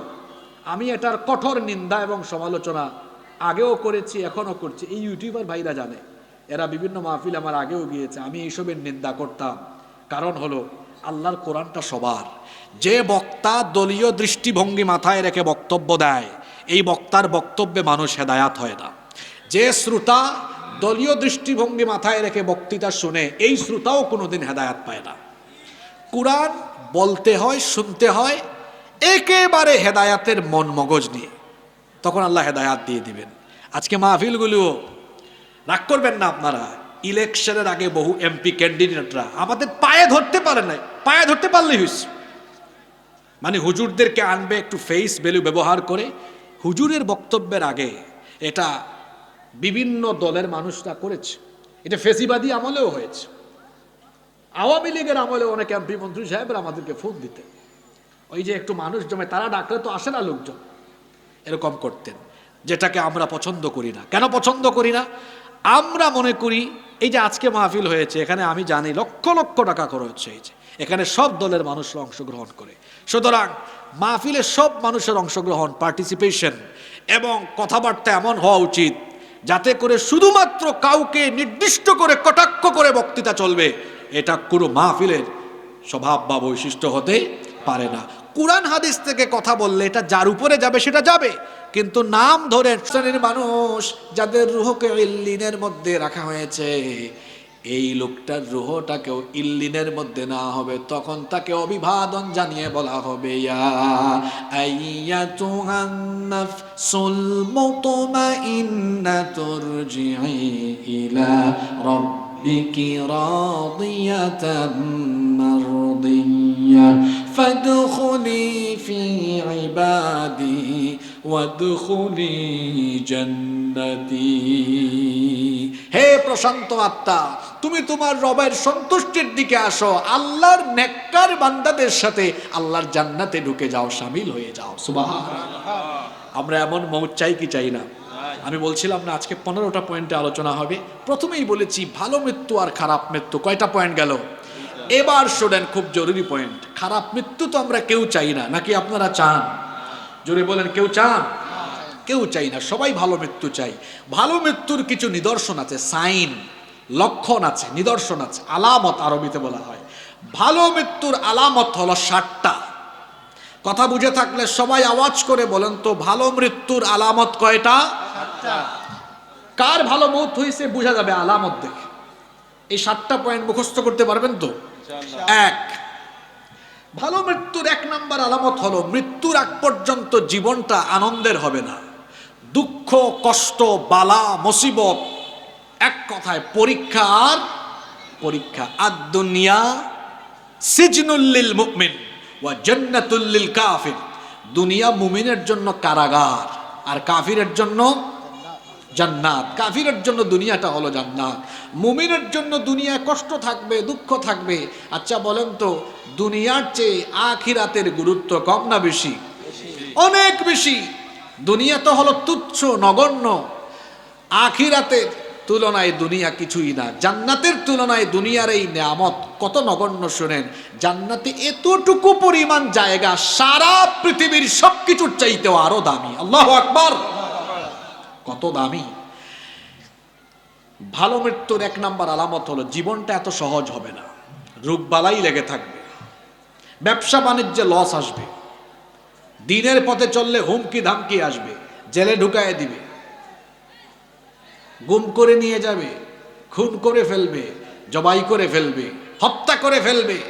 কিন্তু মুমিন হবে এমন, সে প্রয়োজনে ঈমানি জিন্দেগি যাপন করতে গিয়ে প্রয়োজনে তার জীবনকে কুরবান করে আল্লাহর রাহে জীবন বিলিয়ে দিবে, তাও সে কখনো কোনো বাতিল বা জালিমের সামনে মাথা নত করবে না। এটা হবে মুমিনের জীবন।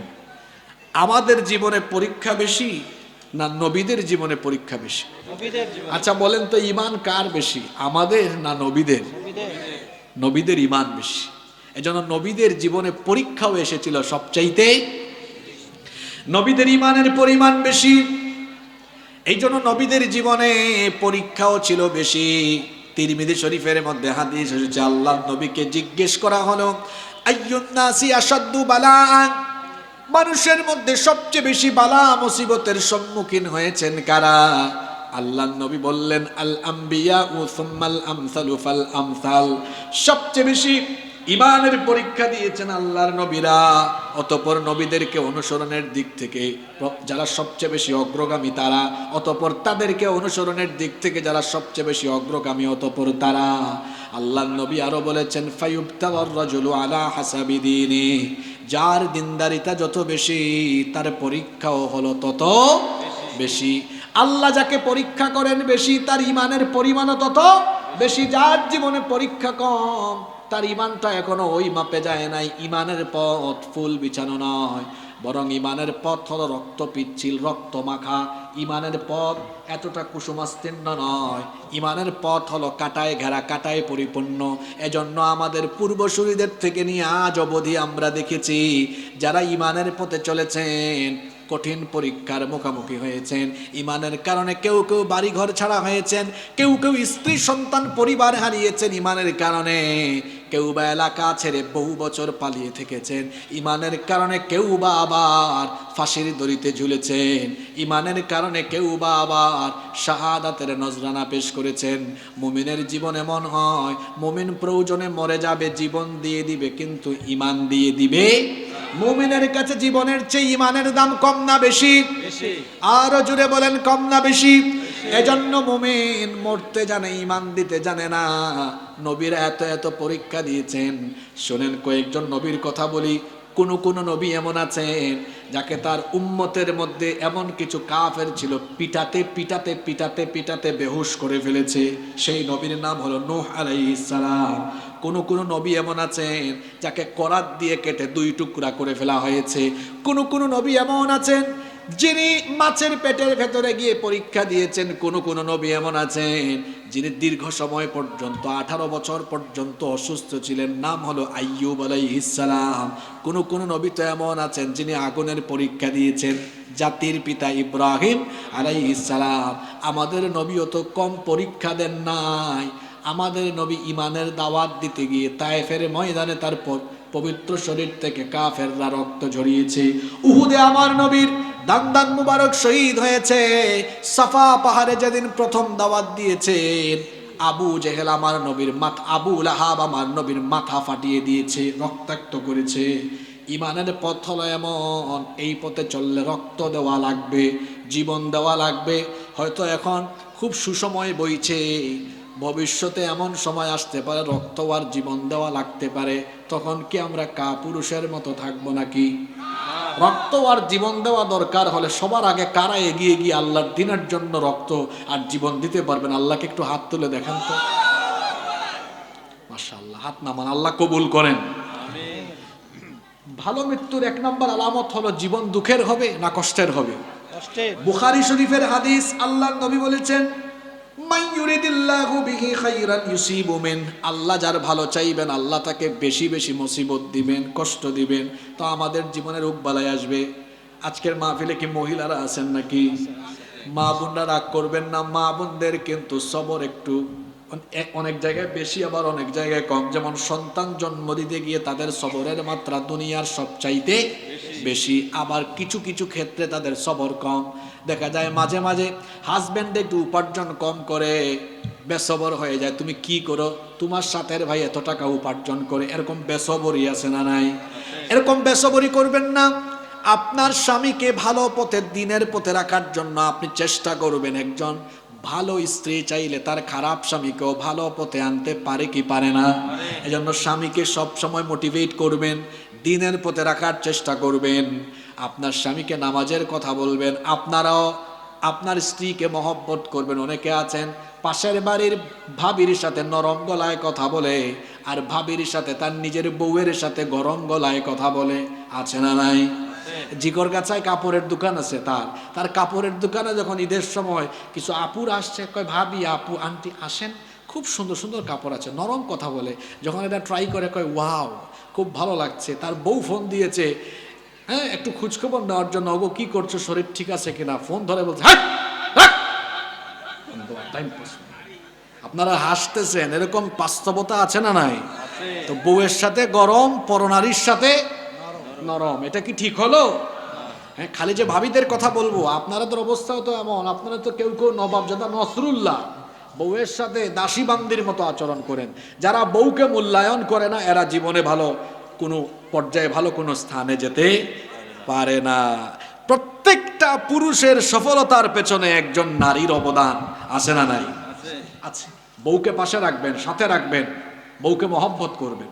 হ্যাঁ, বউ আপনার অনেক কাজে আসে। আপনার এই জামা কাপড় ধুয়ে আপনাকে এত নিট অ্যান্ড ক্লিন, আপনার খাবার দাবার সবকিছু, গোটা ঘরটাকে গুছিয়ে রাখে কে? আপনার স্ত্রী। এত অবদান এই সংসারে, এগুলো অবমূল্যায়ন করেন কেন? সবসময় খালি খিটখিট খিটখিট করেন না। নারীরা হলো প্রজাপতির মতো, জোরে ধরলে এটা মরে যায়, আস্তে ধরলে উড়ে যায়। এটাকে কৌশলে ঠিক রাখবেন। রান্না মজা হয় নাই, খিটখিট করেন না। হ্যাঁ, আপনি একটু বলবেন, এত ভালো রান্না করছো তুমি, মজা হয় না, একটু বলেন না, এত ভালো রান্না করছো, সম্ভবত পরের বেলা একদম আরো মজা হবে। মজা হবে তো। এক ছেলে আমাকে একদিন বলছে, হুজুর আমার বউ খালি রাগ করে, মনটা চায় তালাক দিয়ে দিই। আমি বললাম, তালাক দিবা কেন? খালি রাগ করেছে। আমি বললাম, গিয়ে বলো তুমি এমনি যে সুন্দরের সুন্দর, রাগ করলে লাগে আরো সুন্দর। আর রাগ করবে? আর কইেন না মনে বিয়ে করে নাই। যারা বিয়ে করে নাই, আল্লাহ তাদের সকলকে উত্তম জীবন সঙ্গিনী দান করে দিও। আপনাদের যশোরে এই কালচারটা আছে, খুব আর্লি অনেকে বিয়ে করে। ওই যে বাঘার পাড়া আছে না, বাঘারপাড়াতে আমি গত 2 বছর আগে মাহফিলে গিয়েছিলাম, এক ভাইকে খুব ইয়াং মনে হলো। একটু পরে একটা ছেলে আসলো, বললো হুজুর বলেন তো এটা কে হবে? আমি বললাম আপনার ভাই নইলে ভাতিজা। কয় এটা আমার ছেলে। ওনার বয়স বললেন 38, ওনার ছেলের বয়স বলেন 17, মানে উনি 20-এর আগে বিয়ে করে ফেলেছেন। খুবই ভালো, অল্প অল্প খরচে বিয়ে হয়। এই যে জিনা ব্যভিচার আল্লাহ করেছেন হারাম, আর আমার সমাজ বা রাষ্ট্র করে দিয়েছে কি হালাল। এটা রাষ্ট্রীয় পর্যায়ে আল্লাহর সাথে কুফরি। আপনাদেরকে উদাহরণ দিয়ে বুঝাই। মনে করেন এই এলাকার 17 বছরের মুন্না 15 বছরের মুন্নিকে নিয়ে ওই ঝাউতলায় গিয়ে একটা আর একটার হাত ধরছে, বাদাম খাইতেছে, এটা আল্লাহর আইনে কি হারাম। আর আমাদের দেশের আইনে এটা কি, এটা কোনো অসুবিধা নাই। কোনো অসুবিধা আছে? দেখছেন আল্লাহ বানাইছে হারাম, তারা বানাইছে। আচ্ছা, এবার এই 17 বছরের মুন্না যদি 15 বছরের মুন্নিকে বিয়ে করে, বিয়ের স্টেজ থেকে তাদেরকে, তাদের মা বাপকে, এমনকি কাজী সুদ্ধা অ্যারেস্ট করবে, বলবে এটা বাল্য বিবাহ। আল্লাহর আইনে এটা কি? কথা বলছেন না আপনারা? আর রাষ্ট্রীয় আইনে দেখছেন কারবার, আল্লাহ বানিয়েছেন যেটা হালাল, রাষ্ট্র বানিয়ে দিয়েছে হারাম। আবার আল্লাহ বানিয়েছেন জিনা ব্যভিচারকে হারাম, রাষ্ট্র বানিয়ে দিয়েছে হারাম। এটা হলো যুগ যুগ ধরে চলা রাষ্ট্রীয় পর্যায়ে আবার আল্লাহর সাথে কুফরি। এটাই সত্য কথা। এই কুফরি বন্ধ করেন। ক্লাস 5-এর ছেলে তার বান্ধবীকে নিয়ে ভুরুঙ্গামারি থেকে চলে গিয়েছে কক্সবাজার। এই হলো অবস্থা। ছেলে মেয়েদেরকে জিনা ব্যভিচারের হাত থেকে রক্ষা করার জন্য উপযুক্ত বয়সে বিয়ের ব্যবস্থা করে দিতে হবে, তাহলে জিনা ব্যভিচার কমে যাবে ইনশাআল্লাহ। আচ্ছা, আমরা যেখানে ছিলাম, ভালো মৃত্যুর 1 নম্বর আলামত হলো মৃত্যুর আগ পর্যন্ত এই বান্দাদের জীবন হবে আনন্দের না কষ্টের? আমাদের জীবনে যত কষ্ট থাকুক, আমরা তাওয়াক্কুল করব কার উপরে? সবর করব কার জন্য? শোনেন শোনেন, অনেক মানুষকে জিজ্ঞেস করি, ভাই কেমন আছেন?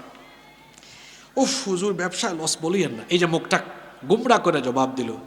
এই লোকটা চিন্তা করে না, দুনিয়ার সব যদি হারিয়েও ফেলে, সে তো বেঁচে আছে এখনো কার দয়ায়। কত দয়া আল্লাহর পাচ্ছেন, কেন আলহামদুলিল্লাহ পড়েন না? আচ্ছা বলেন তো, প্রতিটা সেকেন্ডে বেঁচে থাকার জন্য আপনারা কি গ্রহণ করেন? এটা ছাড়া বাঁচতে পারবেন? এটা কে দেয়? প্রতিদিন আপনারা কি পরিমাণ অক্সিজেন গ্রহণ করেন? আজকের মেডিকেল সায়েন্স বলছে একজন সুস্থ মানুষ প্রতিদিন বেঁচে থাকার জন্য 500 লিটারেরও বেশি অক্সিজেন গ্রহণ করে। আল্লাহু আকবার। কত লিটার?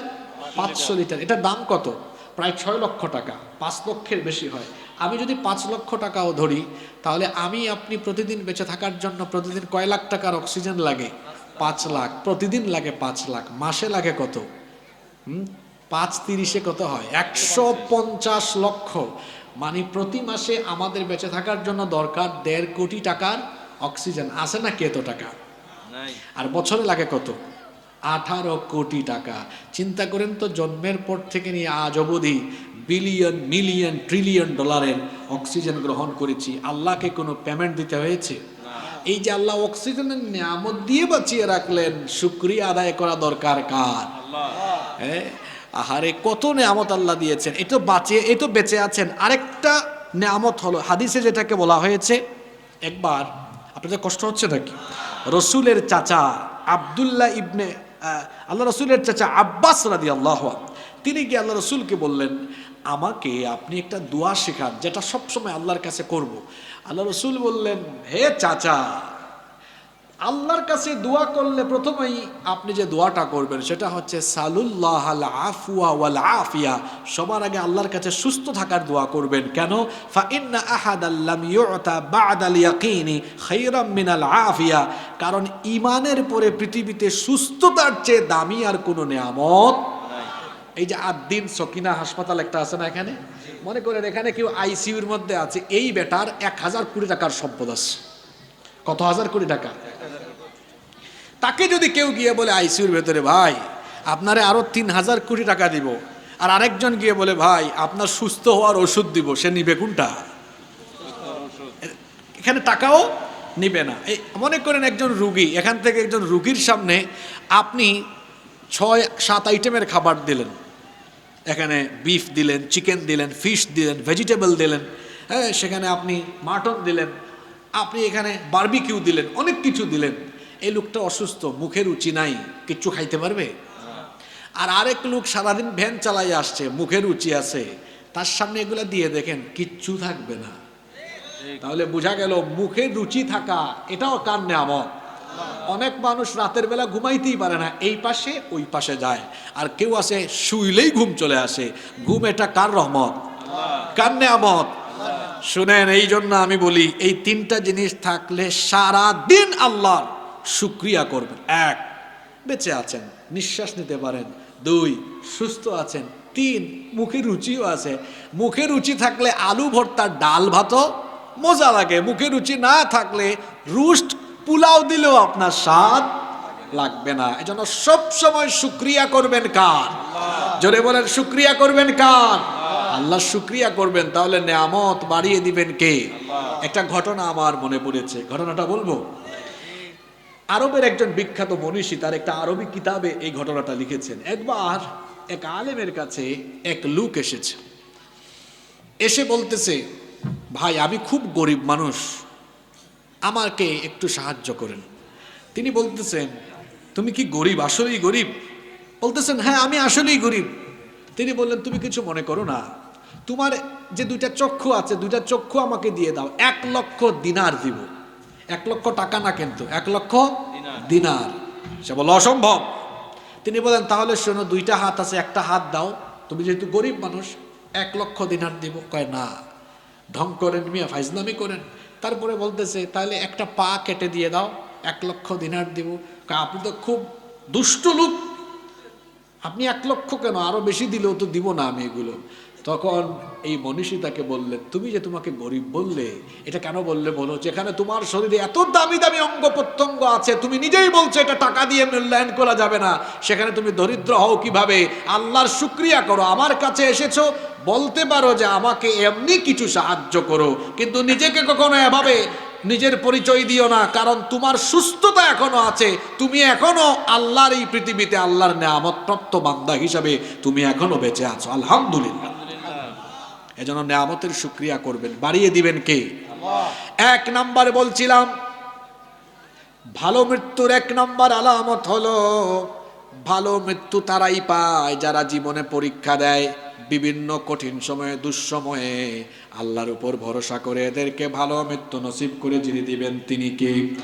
দুই নাম্বার, ভালো মৃত্যুর 2 নাম্বার আলামত হলো, মরণের সময় ওই সকল ব্যক্তিদের ললাট, এই কপাল ঘর্মাক্ত হয়, কপালটা ঘেমে যায়। আল্লাহর নবীর ওফাতের সময় তিনি আমাদের মা আম্মা জানা আয়েশা রাদিয়াল্লাহু আনহাকে বারবার বলেছেন, ওগো আয়েশা, পানির একটা পাত্র নিয়ে আসো। পানির পাত্র আনার পরে আল্লাহর নবী সেই পানির পাত্রে তার হাত চুবিয়ে বারবার তার কপাল, তার এই ললাট তিনি মুছতেছিলেন, কপালটা ঘেমে যাচ্ছিল।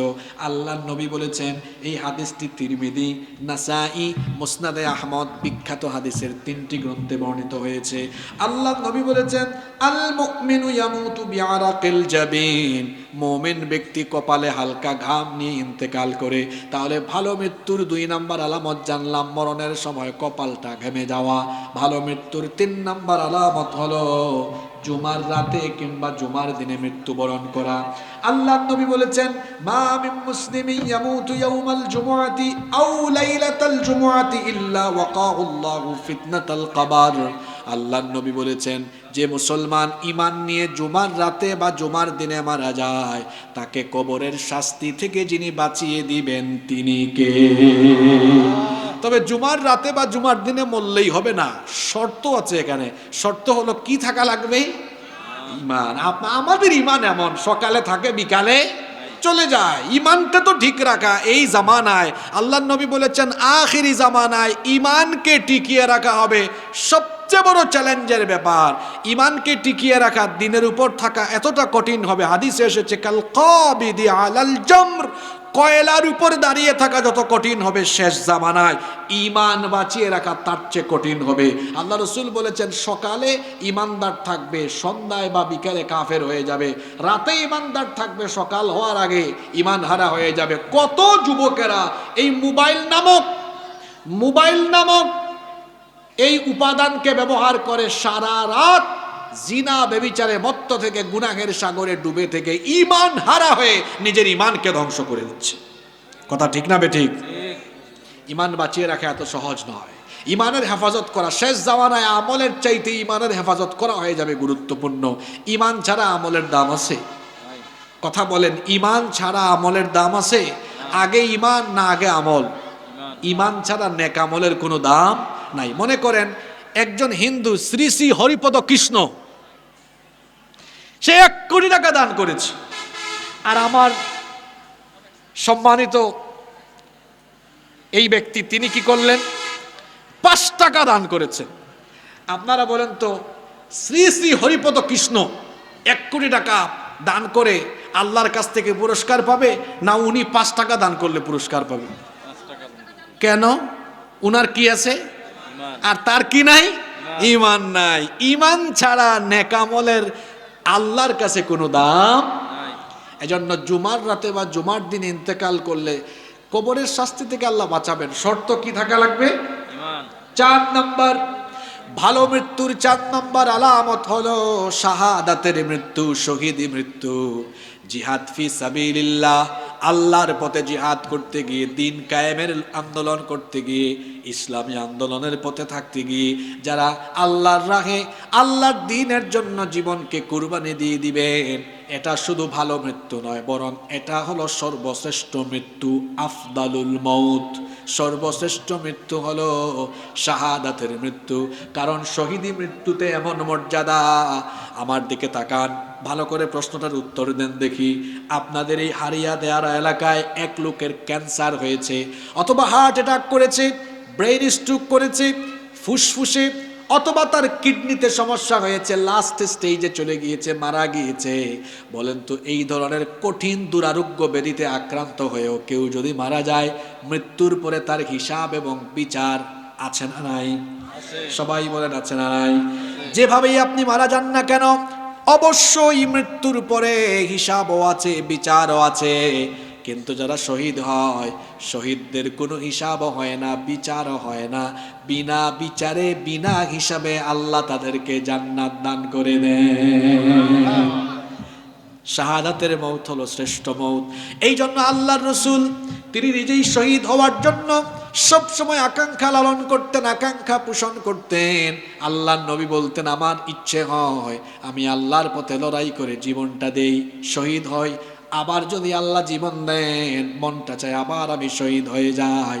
আবার যদি আল্লাহ আমাকে জীবন দেন, মনটা চায় আবার আমি শহীদ হয়ে যাই। আল্লাহ রসুলের সাহাবীরা এই জন্য শহীদ হতে পাগল পারা ছিলেন, দেওয়ানা ছিলেন। আল্লাহ রসুলের সাহাবীরা শহীদ হওয়ার জন্য পাগল পারা ছিলেন।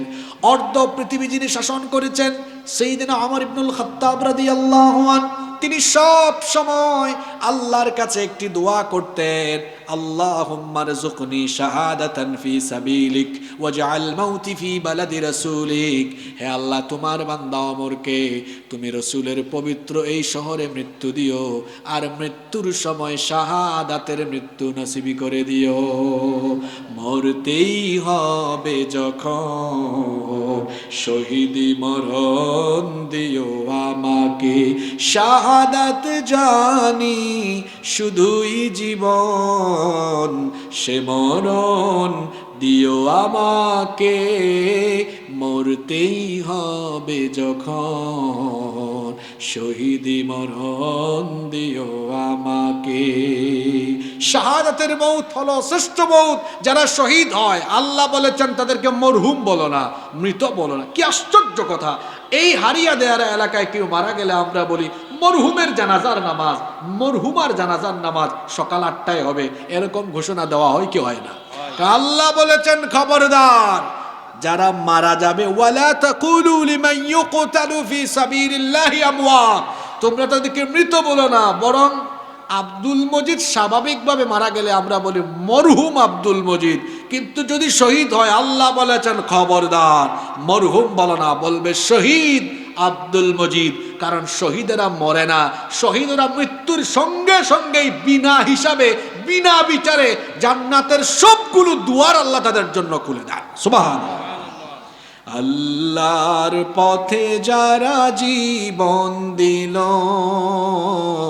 তাদেরকে মৃত বলো না, কোরআনের পথে যারা শহীদ হলো তাদেরকে মৃত বলো না।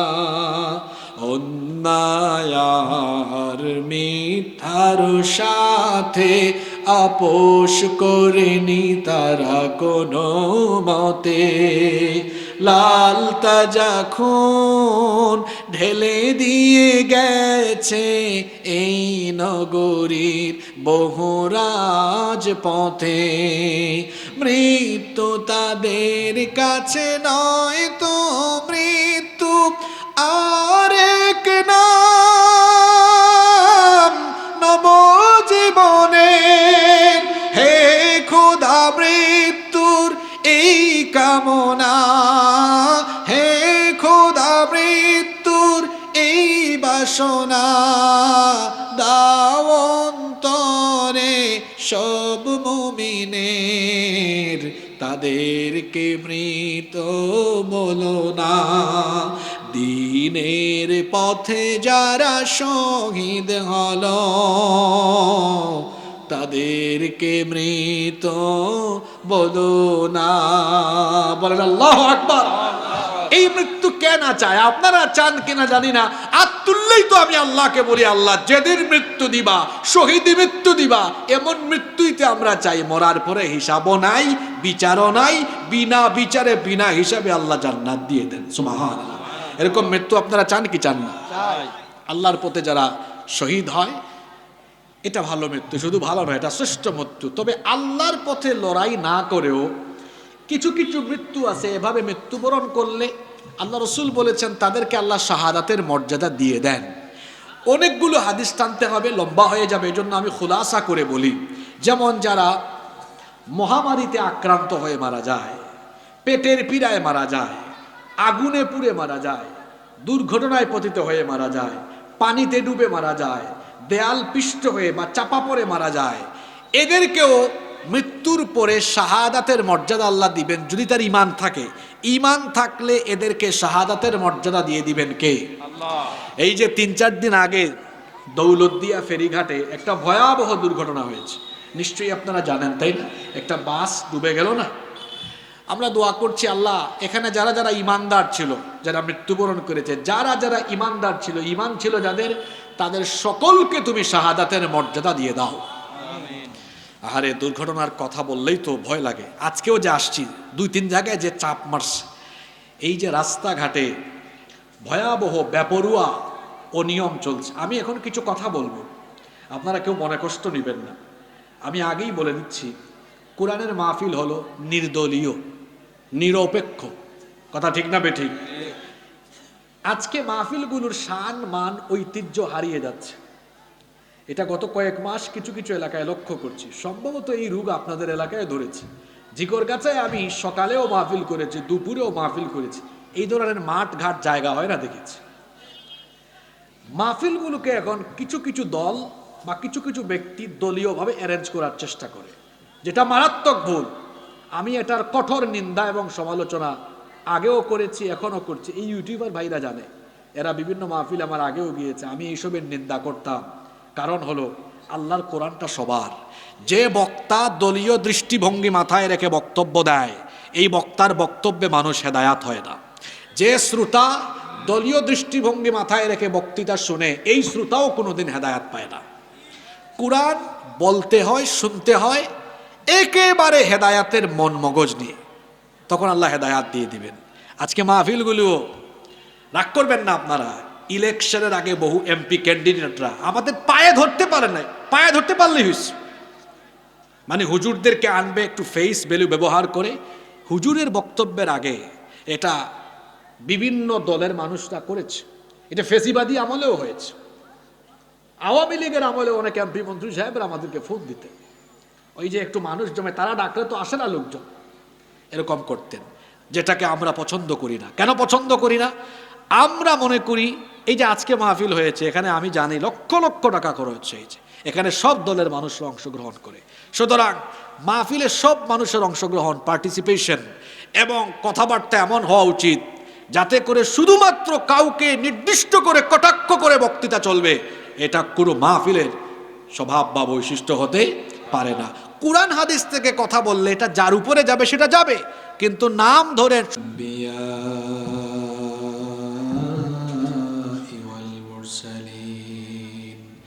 ربنا ظلمنا أنفسنا وإن لم تغفر لنا وترحمنا لنكونن من الخاسرين ربنا اصرف عنا عذاب جهنم إن عذابها كان غراما ربنا اغفر لنا ولإخواننا الذين سبقونا بالإيمان ولا تجعل في قلوبنا غلا للذين آمنوا ربنا إنك رؤوف رحيم رب العالمين ওগো আমাদের মালিক, ওগো আমাদের রব, সেই বিকেল থেকে নিয়ে গভীর রাত অবধি এখানে আমরা কোরআন থেকে আলোচনা করেছি এবং শুনেছি। রব্বুল আলামিন, এই গভীর রাতে আমরা যারা হাত তুলেছি, জীবনে কম হোক বেশি হোক সবাই আমরা গুনাহ করে ফেলেছি। মাবুদ গো, এত গুনাহ করেছি, যদি আমাদের গুনাহের দিকে তাকাও আমাদেরকে ক্ষমাও করতে ইচ্ছে হবে না, কারণ গুনাহ করতে করতে পাপের দরিয়ার তলদেশে আমরা ডুবে গিয়েছি গো আল্লাহ। আল্লাহ, আমাদেরকে তুমি তোমার রহমতের নজর দিয়ে আমাদের দিকে দৃষ্টিপাত করো। মাবুদ গো, আমরা জানি আমাদের গুনাহের পরিমাণ অনেক বেশি, কিন্তু আমরা তো এটাও জানি আমাদের গুনাহের চাইতে তোমার দয়ার পরিমাণ আরো বহু গুণে বেশি। রব্বুল আলামিন, আমাদের গুনাহের দিকে না তাকিয়ে তোমার রহমতের দিকে দৃষ্টিপাত করে তোমার গাফফার নামের খাতিরে আমাদের জীবনের ছোট বড় জানা অজানা যত গুনাহ আছে দয়া করে সব গুনাহ তুমি মাফ করে দাও। রব্বুল আলামিন, অভিশপ্ত বিতাড়িত শয়তান থেকে আমরা তোমার কাছে পানাহ চাইছি। আল্লাহ, আমাদেরকে গুনাহ থেকে তুমি হেফাজত করো। রব্বুল আলামিন, আমাদের স্ত্রী সন্তানদেরকে মাফ করে দাও। আল্লাহ, আমাদের স্ত্রী সন্তানদেরকে আমাদের জন্য চক্ষু শীতলকারী বানিয়ে দাও। আল্লাহ, আমাদের ছেলে মেয়েগুলোকে নামাজি বানিয়ে দাও, দিনদার পরহেজগার মুত্তাকি বানিয়ে দাও। মাবুদ গো, এই মুহূর্তে গভীর রাতে আমাদের বাবা মায়ের কথা আমাদের মনে পড়ে গেল। আরে আমাদের আব্বা আম্মা কত দুঃখ যাতনা কষ্ট সহ্য করে আমাদেরকে লালন পালন করেছেন। আমাদের সেই বাবা মা যাদের দুনিয়ায় নাই, আমরা এমন এতিম, আমরা আব্বা আম্মা বলে ডেকে মনটাকে ঠান্ডাও করতে পারি না। আল্লাহ, আমরা এমন এতিম, আমরা আমাদের দুঃখ কষ্টের সময়ে মা বাপের বুকে একটু মাথাও রাখতে পারি না। মা বাবার নরম হাতের স্পর্শ আমরা খুব বেশি মিস করি, এটা খুবই অনুভব করি। মাবুদ গো, আমাদের যাদের বাবা মা নাই, কবরে চলে গিয়েছেন, আল্লাহ আমাদের আব্বা আম্মার কবরগুলোকে তুমি জান্নাতুল ফেরদাউস বানিয়ে দাও। আল্লাহ, আমাদের বাবা মা তারা যেভাবে আমাদেরকে কোনোদিন কষ্ট দেন নাই, আল্লাহ তুমিও আমাদের আব্বা আম্মাকে কবরের জিন্দেগিতে কষ্ট দিও না। আল্লাহ, আমাদের আব্বা আম্মার কবরের অন্ধকার তুমি দূর করে দাও, তাদের কবরে তুমি জান্নাতের বিছানা বিছিয়ে দাও, তাদেরকে তুমি জান্নাতের পোশাক পরিয়ে দাও। আল্লাহ, আমাদের যাদের বাবা মা বেঁচে আছেন নেক হায়াত বাড়িয়ে দাও। যতদিন বেঁচে থাকবেন আমাদেরকে আমাদের আব্বা আম্মার খেদমতের তৌফিক দিয়ে দাও। আল্লাহুম্মা গফিরলি ওয়া লিওয়ালিদাইয়া ওয়া কুর রাব্বিরহামহুমা কামা রাব্বায়ানি صغيرا رب ارحمهما كما ربياني صغيرا رب العالمين এই হারিদিয়ারা এলাকায় যে উন্মুক্ত কবরস্থান রয়েছে, এই কবরস্থানে অসংখ্য মুর্দেগান শুয়ে আছেন। আল্লাহ এই কবরস্থানে শুয়ে থাকা সকলের কবরের আযাব মাফ করে দিয়ে সবার কবরকে তুমি জান্নাতের বাগান বানিয়ে দাও রব্বুল আলামিন।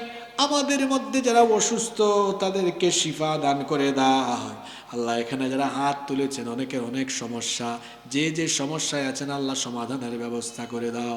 অসংখ্য মা বোনেরা এই গভীর রাত অবধি কষ্ট করে মাহফিল বসে বসে শুনেছেন আল্লাহ, আমার এই সকল মা বোনদেরকে তুমি কবুল করে দাও আল্লাহ। আমার মা বোনদের জীবনের গুনাহ খাতা মাফ করে দাও, তাদেরকে পর্দায় থাকার তৌফিক দাও আল্লাহ। আমার মা বোনদেরকে তুমি আবেদা সালেহা কানেতা বানিয়ে দাও রব্বুল আলামিন। এই হারিয়ে দেয়ারা যুব সমাজকে তুমি কবুল করে নাও। আমার ভাইয়েরা শুধু কোরআনের মাহফিলই নয়, আরো অনেক মানবিক এবং সামাজিক কাজ করে থাকেন আল্লাহ। তাদের সকল মানবিক সামাজিক কাজ সেবামূলক সকল কাজকে তুমি কবুল আর মঞ্জুর করে নাও আল্লাহ। এই সংগঠনে যত যুবক তরুণেরা আছে প্রত্যেকের জীবনের গুনাহ খাতা মাফ করে দাও, তাদের আব্বা আম্মাকে মাফ করে দাও আল্লাহ। তাদের প্রত্যেককে আজীবন এইভাবে ভালো কাজে সেবামূলক কাজে দ্বীনের কাজ করে যাওয়ার তৌফিক দান করে দাও আল্লাহ। এই প্যান্ডেলে দাড়ি পেকেছে, চুল পেকেছে, এই রকম বহু বাবারা হাত তুলেছে আল্লাহ। এই দাড়ি পাকা চুল পাকা মানুষগুলাকে তুমি ফিরাইয়া দিও না আল্লাহ। এই বাবাদের জীবনের গুনাহ খাতা তুমি মাফ করে দাও আল্লাহ। আমার এই বাবাদেরকে তুমি ঈমানি জিন্দেগি নসিব করে দাও মাবুদ গো। আমাদের দেশের উপরে তুমি রহমত বরকত নাজিল করো রব্বুল আলামিন। সকল দেশি বিদেশি ষড়যন্ত্র থেকে আমার দেশকে হেফাজত করো আল্লাহ। মধ্যপ্রাচ্যে আমাদের যত প্রবাসী বাংলাদেশি ভাই বোনেরা আছেন আল্লাহ, এই যুদ্ধাবস্থায় আমাদের সকল ভাই বোনদেরকে তুমি হেফাজত করো রব্বুল আলামিন। ওগো আমাদের মালিক, বিগত কয়েকদিনে দুর্ঘটনায় অনেকেই মারা গিয়েছেন আল্লাহ। যাদের ঈমান আছে, ঈমানদার যারা, তাদের প্রত্যেককে তুমি শাহাদাতের মর্যাদা নসিবি করে দিও মাবুদ গো। আমরা যারা হাত তুলেছি আমাদের সকলের দিলের নেক বাসনা পূরণ করে দাও আল্লাহ। এই মাহফিলে যারা দান সদকা করেছেন, সাহায্য করেছেন, শামিল হয়েছেন, কাল কিয়ামতের কঠিন দিনে এই মাহফিলকে আমাদের সবার জন্য নাজাতের জরিয়া বানিয়ে দিও। দূর দূরান্ত থেকে অনেকে মাহফিলে এসেছেন আল্লাহ, বাড়ি ফিরে যাওয়া পর্যন্ত আমাদের সকলকে তুমি হেফাজত করো রব্বুল আলামিন। আমরা যারা হাত তুলেছি আমাদের মধ্যে অনেকে আছেন ঋণগ্রস্ত আল্লাহ, তাদের ঋণ পরিশোধের তৌফিক দিয়ে দাও আল্লাহ। আমাদের অভাব অনটন দূর করে দাও। আমার সাথে হাত তুলে যারা আমিন আমিন বলছেন প্রত্যেকের দিলের সকল নেক বাসনা পূরণ করে দাও রব্বুল আলামিন। মক্কা মদিনা বলে বলে আমরা পাগল হয়ে গেলাম, কিন্তু এখনো সেখানে যেতে পারলাম না মাবুদ গো। মরণের আগে একটা বার হলেও তোমার ঘরের জিয়ারত আর তোমার হাবিবের রওজা পাকে যাওয়ার তৌফিক আমাদেরকে দিয়ে দিও আল্লাহ। আমরা যারা গিয়ে এসেছি বারবার বারবার যাওয়ার তৌফিক দিয়ে দিও ওগো মালিক। আখিরি ফরিয়াদ তোমার কাছে গো আল্লাহ। আল্লাহ আমরা তো শয়তানের ধোঁকায় গুনাহ করে ফেলি, আমাদের পাপের কারণে, আমাদের গুনাহের কারণে আমাদের উপরে নারাজ হয়ে আসমান জমিনের বালা মুসিবত দিয়ে আমাদেরকে ধ্বংস করে দিও না আল্লাহ। আমাদের পাপের কারণে আমাদের উপরে নারাজ হয়ে গাড়ির চাকার নিচে ফেলে মর্মান্তিক অ্যাক্সিডেন্টে আমাদের মৃত্যু দিও না আল্লাহ। আমাদের গুনাহের কারণে আগুনে ফেলে দুর্ঘটনায় পতিত করে দেয়াল পিষ্ট করে এই রকম আযাবের কষ্টের মর্মান্তিক মৃত্যু আমাদেরকে দিও না গো আল্লাহ।